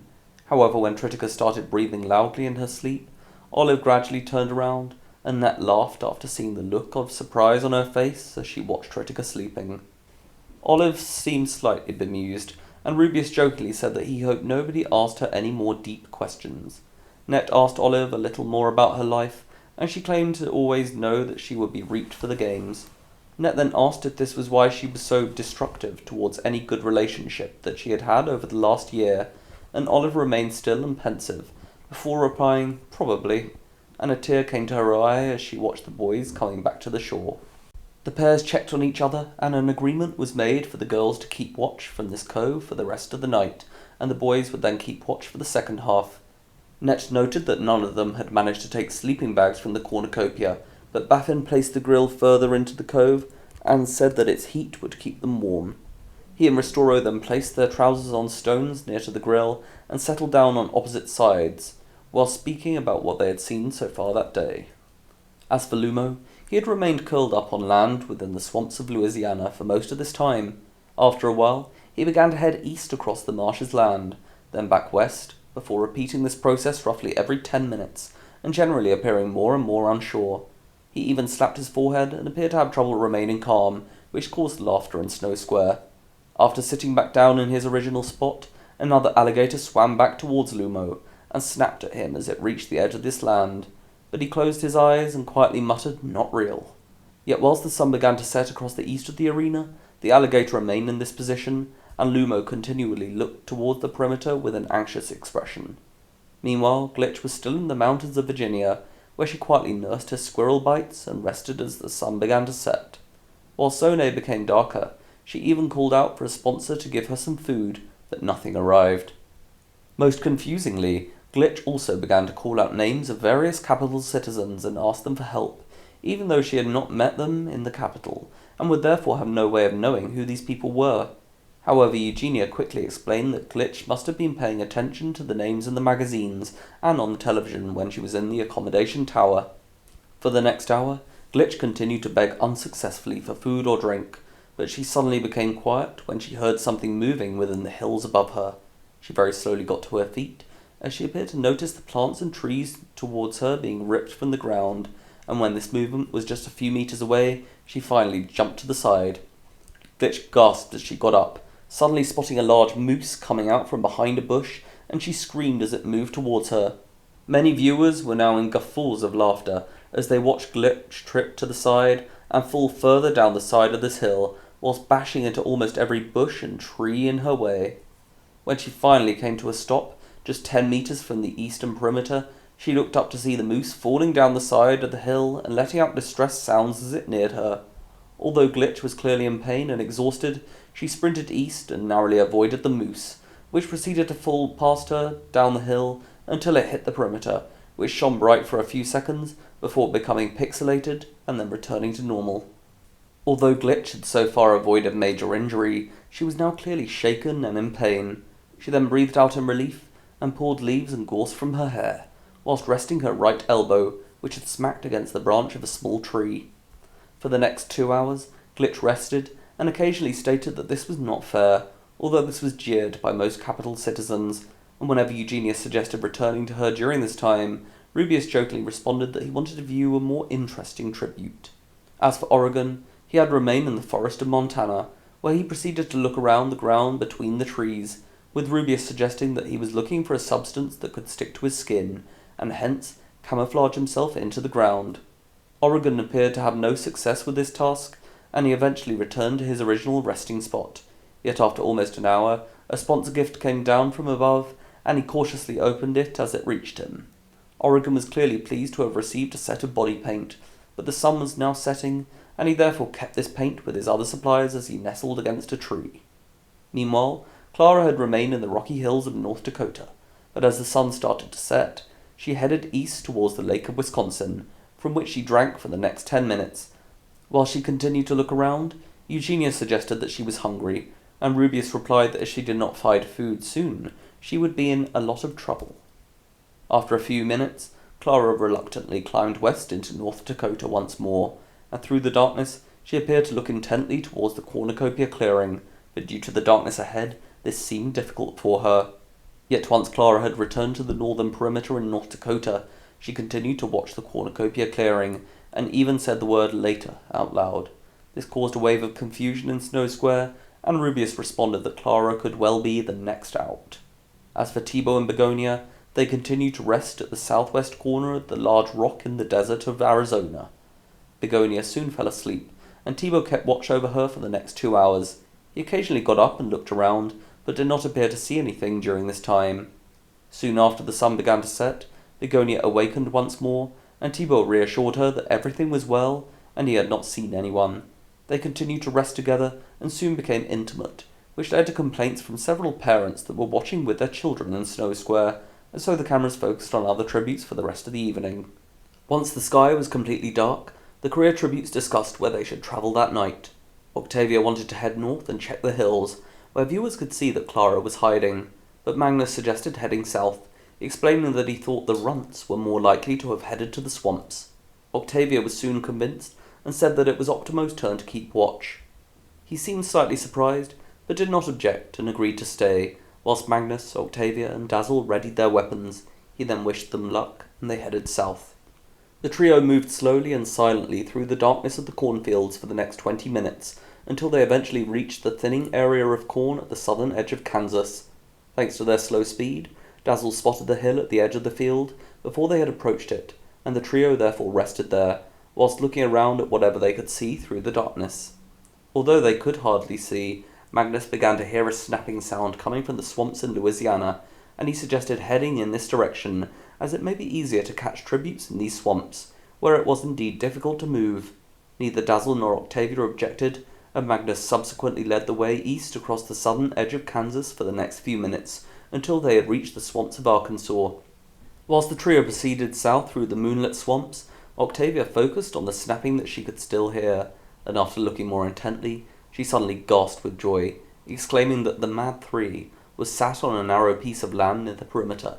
Magnus and Dazzle glanced in this direction, but after looking for a little longer, they seemed to realize that Octavia was indeed correct. She was about to lead the way south, but Magnus noted that the snapping sounds were becoming louder, and that they sounded like the noise alligators made.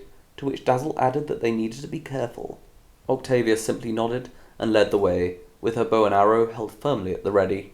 For the next 10 minutes, they slowly waded through the swamps, whilst holding their weapons close and keeping as low as possible, sometimes even swimming beneath the surface of the water. When they passed into Louisiana, Octavia whispered that she could see Lumo, and after moving to within just 100 meters of him, Magnus gestured for them all to be quiet.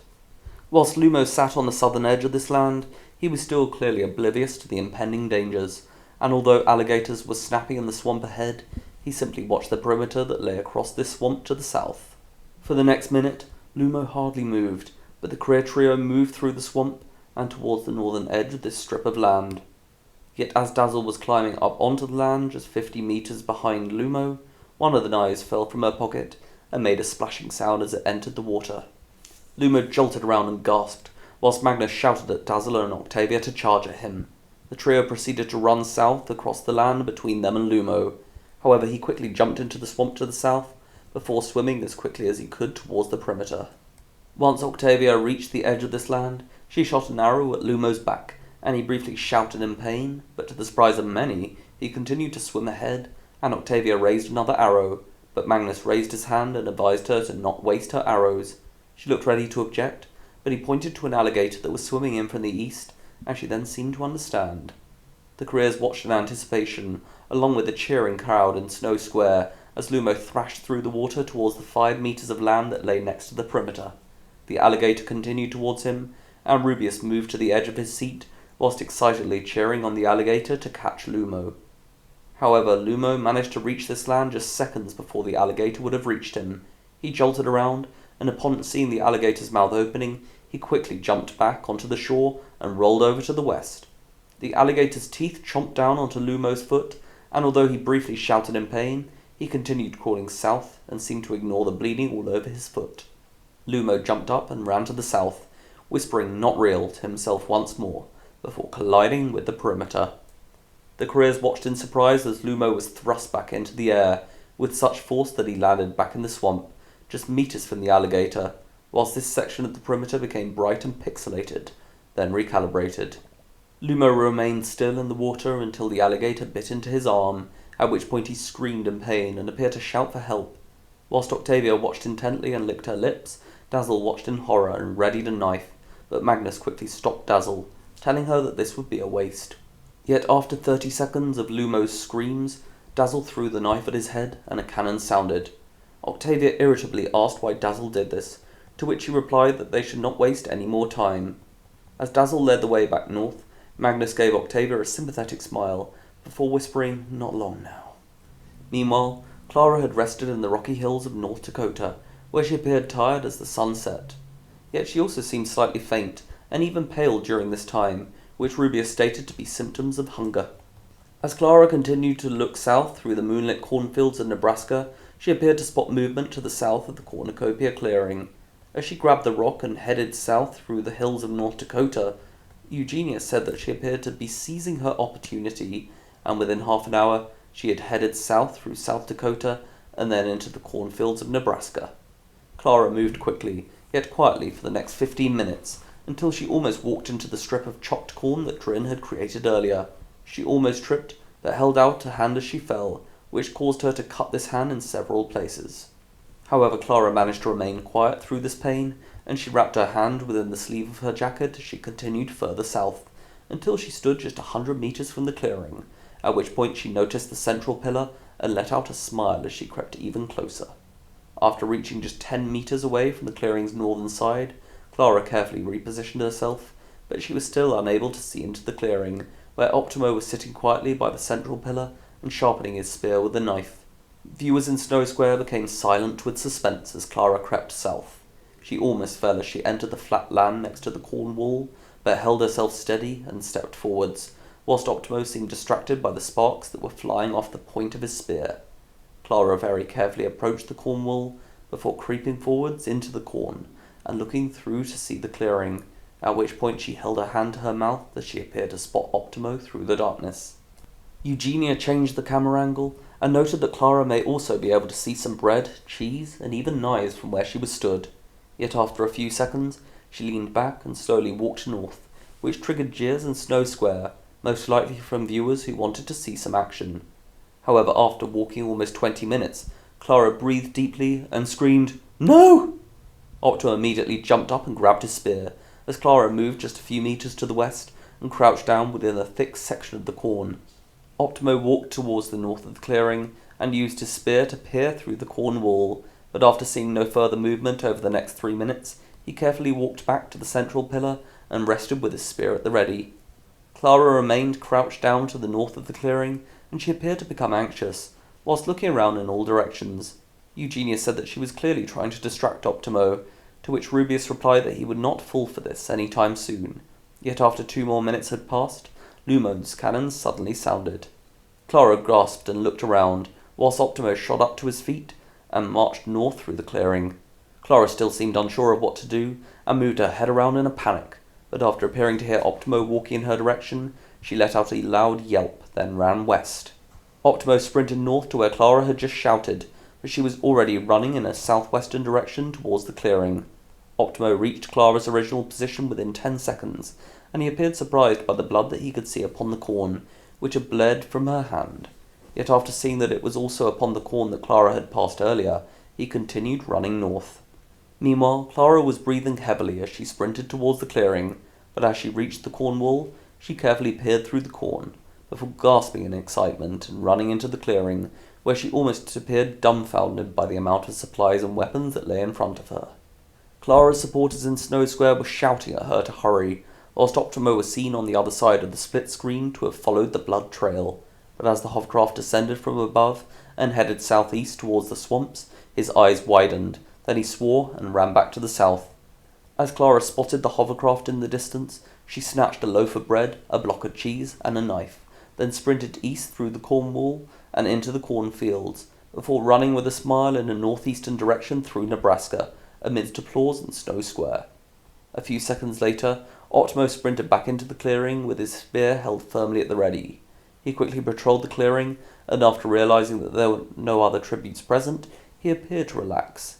Yet as Optimo looked towards the section of the pile from which Clara had just taken the supplies, he seemed pensive and glared, whilst Eugenia noted that he knew someone had just stolen from them.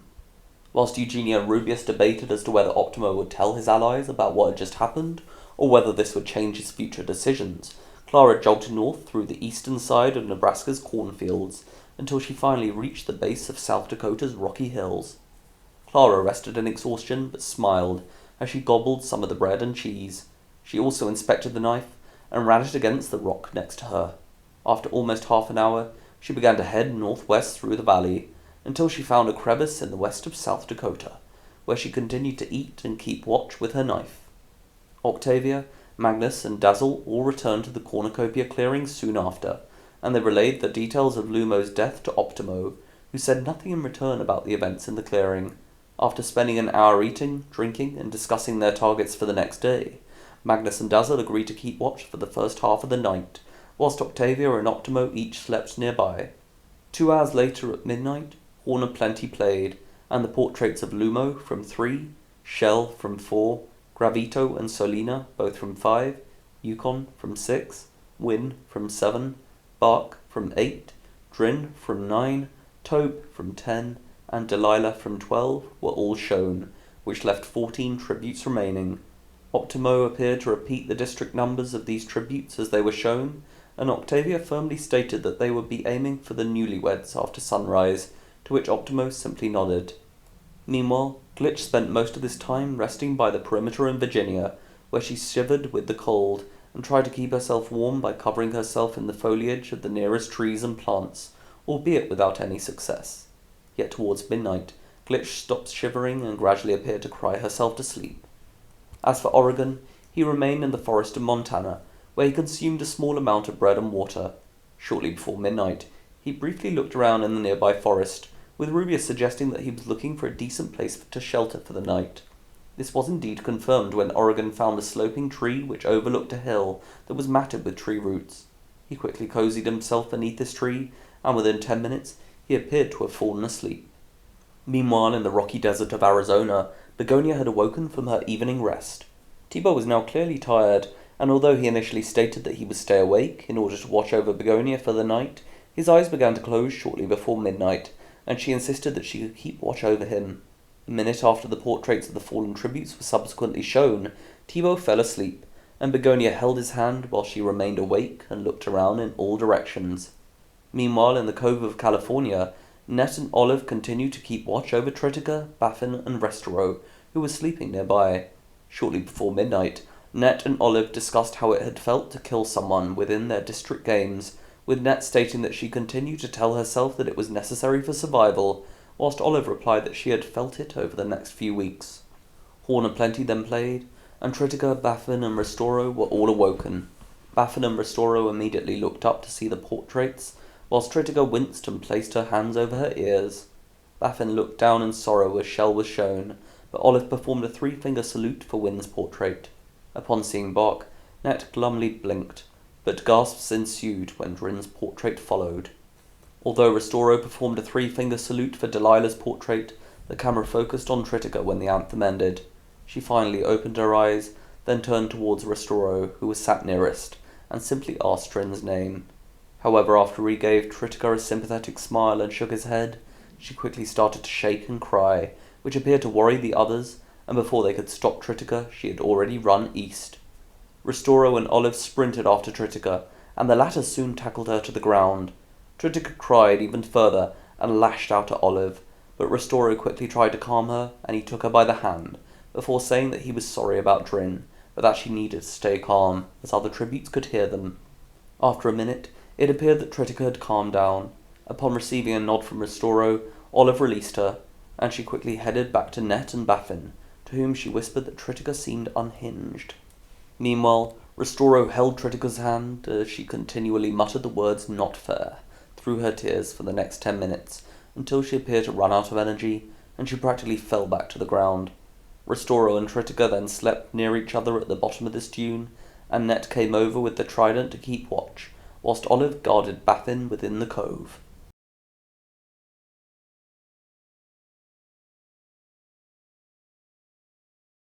For the next 6 hours, all tributes either kept watch, slept, or at least attempted to sleep. However, many seemed on edge, and jerked awake several times during the night, before attempting to quash their anxieties and fall asleep once more. The only tributes who were awake during this time were Restero, Baffin, and Tritica, who started watching over Nett and Olive in the Cove of California halfway through the night. Tritica spent a lot of this time floating in the nearby water and watching the stars, which initially appeared to worry the boys, with Baffin even suggesting that she came back to the shore, although after realizing that she was not in any apparent danger, Restero said that it was best to leave her floating in peace. Baffin looked up at the stars and said that his mother had given each of them a name, but that now he looked back to when she said each one, he had no idea if these names were accurate. Restero lay back, then looked at the stars as well, and for a minute they simply watched, until Baffin said that sailors in his district used the stars to navigate the seas at night, if their directional equipment broke, which had often happened recently. Restero looked over and replied that he was taught in school how the first Americans had also done this when they arrived in the country. He then asked if they would have any idea that something like this would happen, which he said whilst gesturing to the arena around him. Baffin seemed pensive, and continued to look up, before replying that conflict seemed to occur in other nations, but that he did not believe anything like this existed outside Panem. Restero smiled, and said that his family now technically lived outside Panem, but he had no idea if they were now happier, safe, or even alive. Baffin smiled towards Restero in a sympathetic manner, until a tear formed in his eye, as he added that they might think he was already dead. Baffin said that he was sorry, and Restero appeared to compose himself, before stating that this was not Baffin's fault. Tritica suddenly exclaimed, "Same stars, different people," from the nearby water, and the boys both jumped as they looked up, to realize that she was now sitting on the shore by their feet and listening into their conversation. Baffin still seemed surprised, but said that this was true, and Restero asked how Tritica felt, to which she simply replied, "Tired." He then said that she could sleep in the cave with Olive and Nett if she wanted, and she smiled, before heading to the cave, whilst Restero commented that this was the most that she had spoken since the games began.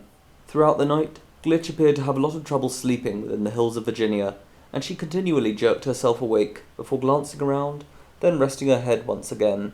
Yet when the sunlight passed through the perimeter, just 10 meters to her east, she appeared to abandon her efforts to sleep. Glitch sat up, rubbed her eyes, and looked towards the perimeter, on which the bright yellow sun illuminated the blue sky. Yet as she looked a little more closely, she squinted and her eyes widened.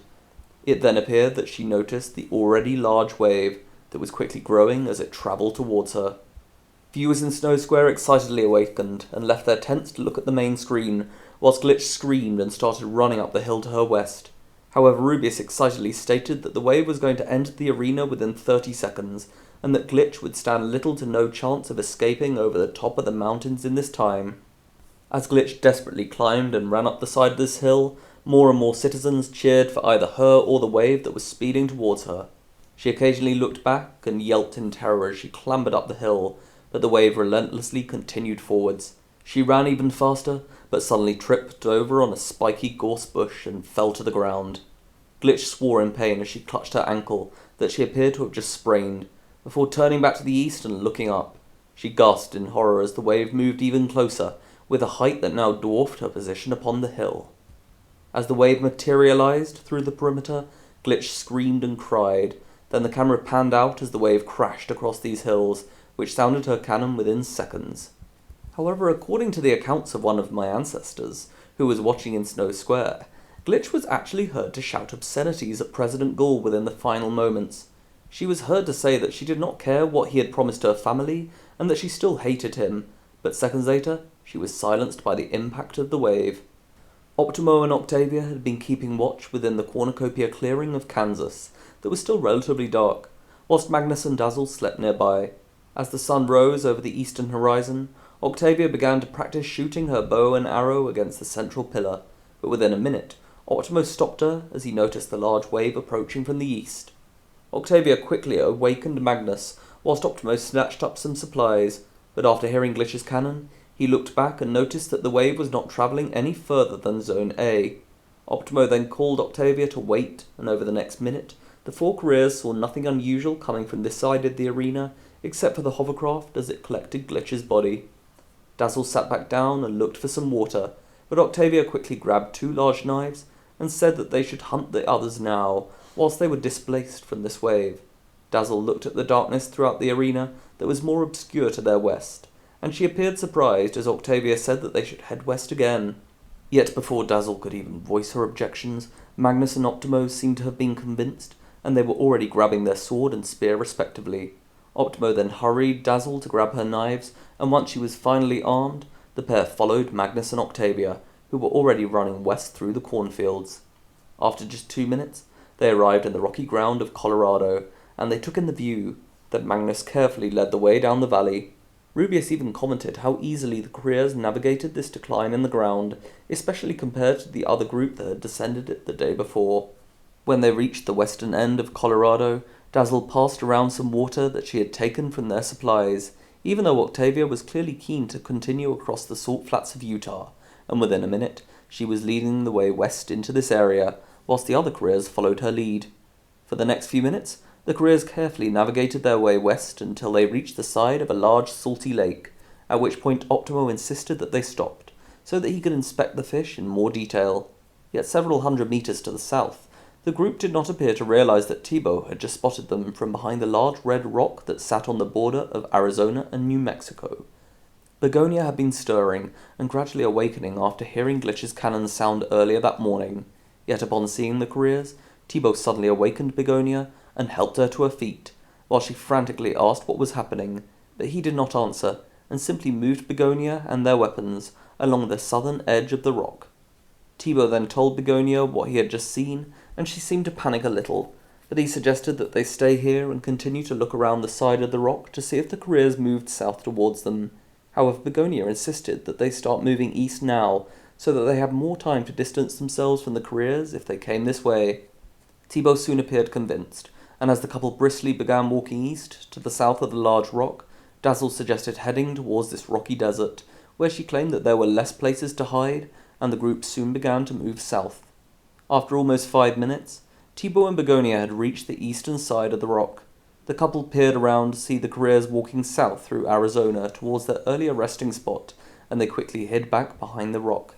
Thibaut seemed worried, but Begonia reminded him that they were far enough, before pointing east to the large sandy hill of Oklahoma, and saying that they could use the high ground.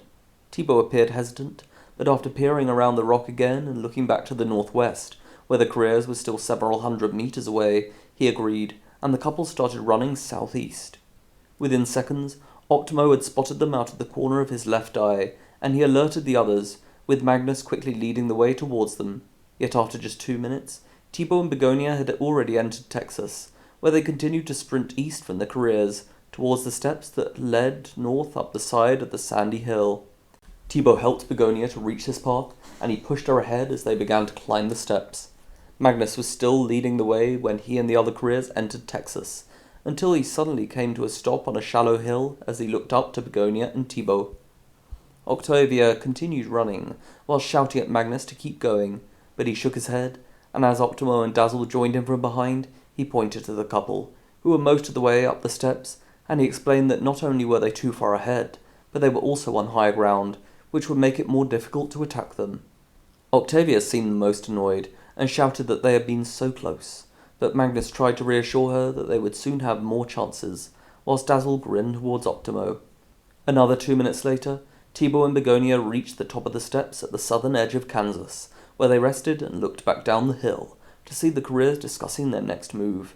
Thibault then suggested moving north through the cornfields, but Begonia responded that they should stay here for now, where they could see the careers. For the next hour, the careers rested in the sandy hills of Texas, where they practiced with their weapons and kept watch in various directions, although a close eye was kept to the north to check that Thibault and Begonia were still visible. Octavia still seemed tempted to run up the hill towards the couple, but her efforts to convince the others to join her were ultimately unsuccessful. Meanwhile, Baffin, Restero, Olive, Net, and Tritica were in the cove and beach of California when the wave hit the eastern side of the arena. Tritica was asleep until Glitch's cannon sounded, at which point she jerked awake, and Restero quickly reassured her that they were safe. After some debate regarding where they should head, Net suggested moving east, to the top of the sandy dune in Nevada, and Baffin agreed, adding that if there were another wave coming from the west of the perimeter, they would be safer on this higher ground. The group therefore spent the next 20 minutes moving their supplies and weapons to the top of this dune, whilst keeping close watch around them, and looking off into the distance for any sign of other tributes, although fortunately for them, they did not see any. However, after reaching the top of the dune before the rest of the group, Net crouched back down and whispered that she could see the careers running south across the rocky desert in front of them. As the others reached the top of the dune, they carefully peered out and watched the careers moving east until they stopped in Texas. Olive then suggested that they rest on this dune, but take turns keeping watch east over its peak. This plan was quickly agreed, and for the next 2 hours, they continued looking east, discussing where they should head later that day, and making general conversation about recent uprisings and other radical behaviour in their respective districts. Meanwhile, Oregon had been awoken by Glitch's cannon as he slept beneath the sloping tree in the forest of Montana. He appeared to try sleeping a little more, but Eugenia said it was obvious that he was now alert to the danger around him, and within half an hour he was heading to the lake that lay north of this forest. After drinking some water from this lake, Oregon looked out to the west, and he appeared pleased with this position. Rubius added that he was not only on high ground, but he also had access to clean water. Soon after, Oregon began to look east, and it was at this point that he seemed to notice Clara, who was climbing the icy hill of Minnesota, and without much further delay, he quickly headed south, back into the forest of Montana.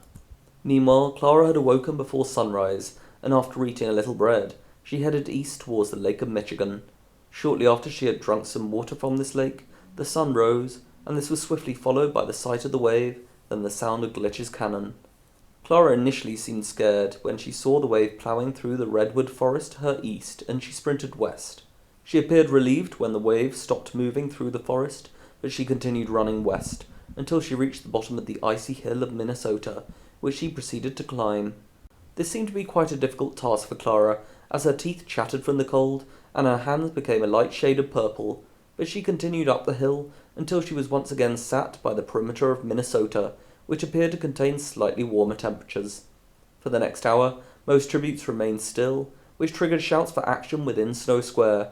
However, this time of peace was suddenly interrupted by a series of lightning bolts that caused both viewers and tributes alike to jump in surprise. When this lightning started, Thibault and Begonia were still within the southern end of Kansas, from which they had been watching the careers at the bottom of the Oklahoma Hill for the last 2 hours. However, the sudden booming and light made Begonia jump, and she gripped onto Thibault, who reassured her that they were safe here. The lightning continued, and Begonia remained still, whilst holding her stomach and quietly crying. Thibault continued to rub Begonia's back, but she looked east towards the intensifying lightning, whilst Thibault noticed that the careers were now grabbing their weapons and eyeing the top of the hill. He seemed hesitant and panicked as he looked back to Begonia, before looking down to see Magnus quickly leading the way up the steps. As the crowds in Snow Square started cheering with excitement, Thibault ran back to Begonia, who now seemed almost hypnotized by the lightning.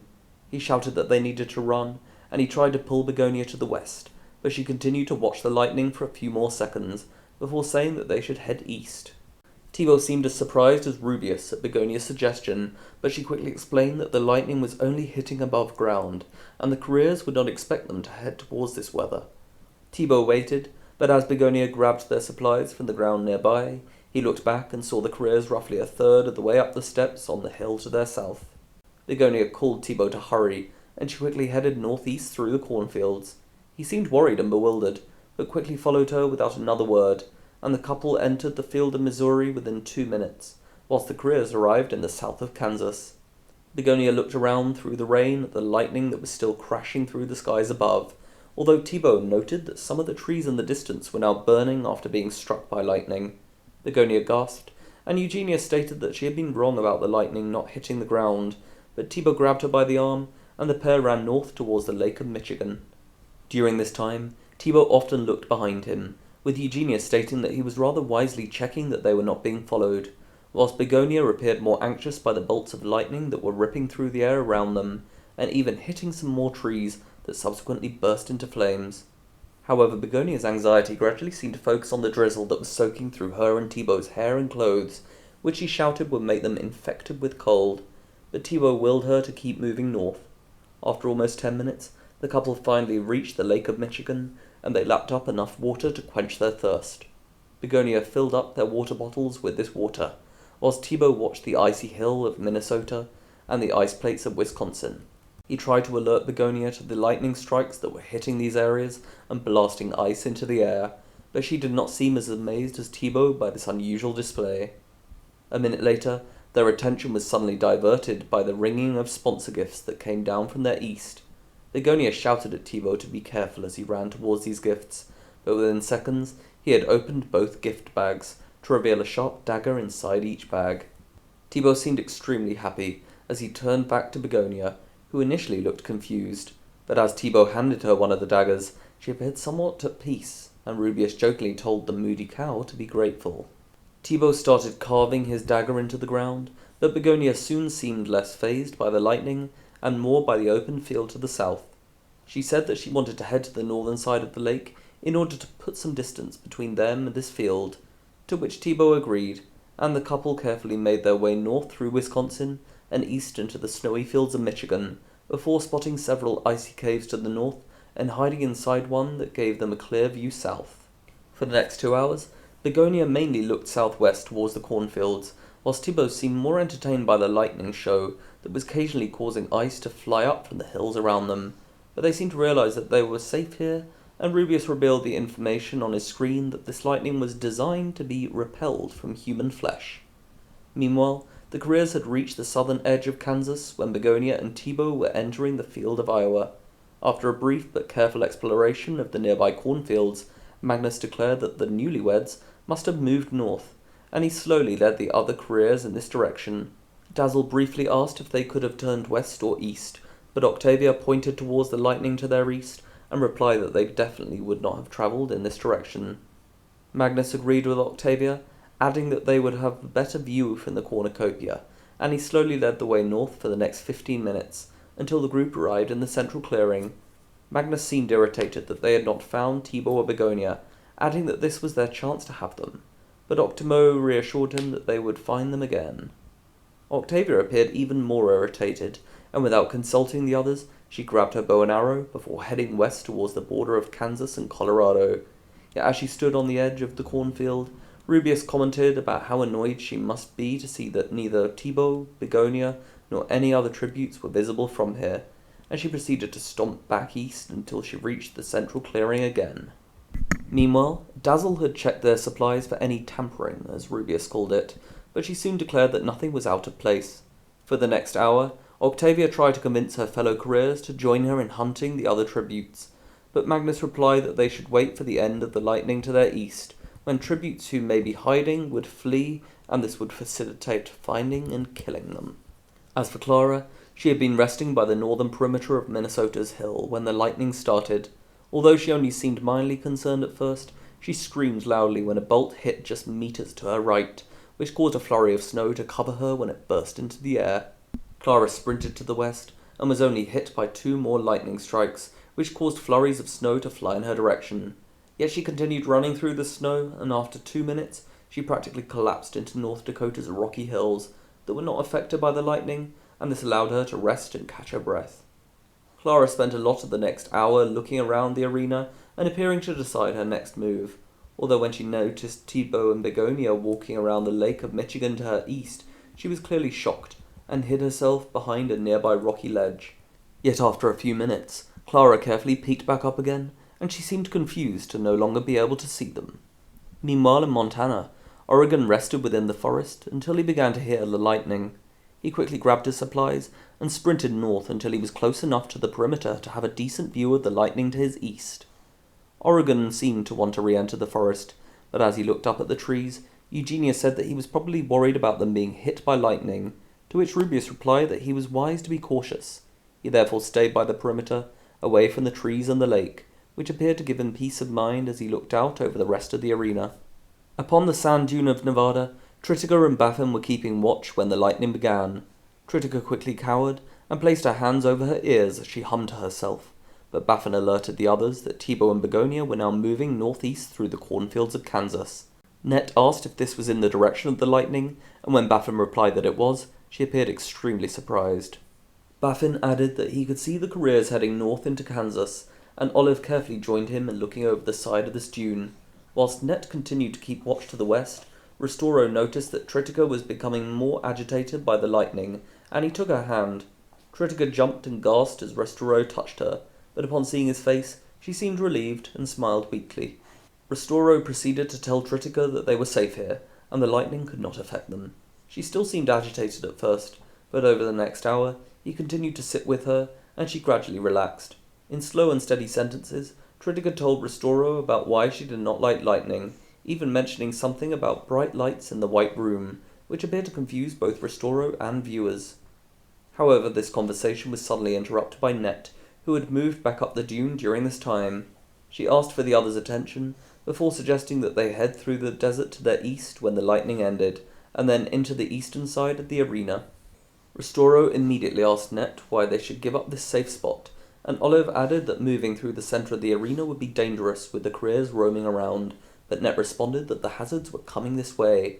Although neither Olive nor Ristoro seemed persuaded at first, Baffin appeared to agree with Net.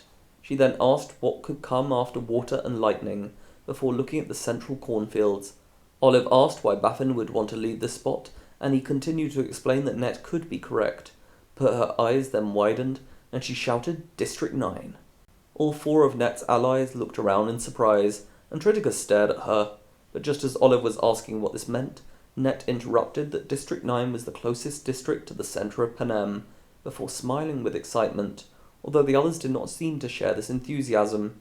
Net frantically asked where District 7 was within Panem, to which Olive replied that it was in the northwest, and as Net pointed northwest to the dense forest that lay across Washington and Oregon, Olive pensively narrowed her eyes. Net also pointed southwest to California, where they had just been fishing, and Baffin said District 4 as he nodded in this direction. Ristoro still seemed a little confused, but Olive responded that this arena must be a miniature Panem. However, Net shook her head before pointing towards the southern tip of Texas, adding that the borders were not the same shape, and that this was in fact the shape of old America. Eugenia commented that Net was a clever one indeed, and some applause followed in Snow Square, but this quickly died down when Net pointed towards the eastern and then western sides of the arena, adding that the sunrise and sunset moved according to the old time zones. Ristoro frowned and asked what these were, to which Net responded that they had been used in old America to preserve sunlight. He asked how she knew all this, and she answered that it was in a book that she had read on the train to the capital. At this point, the others seemed convinced that Net knew what she was talking about, and Olive asked what this all meant. She returned to her original point that the Central Zone's hazard would activate next, before asking Tritica what the worst weather was in District 9. Tritica looked back, and her hand shook as she looped it upwards, in a pattern that resembled the movement of a tornado. Olive bluntly asked if Tritica meant a tornado, but she covered her ears and crouched down, before mumbling about the White Room again. Yet as Ristoro tried to reassure Tritica, Net pointed to Zone B, where the lightning had since stopped.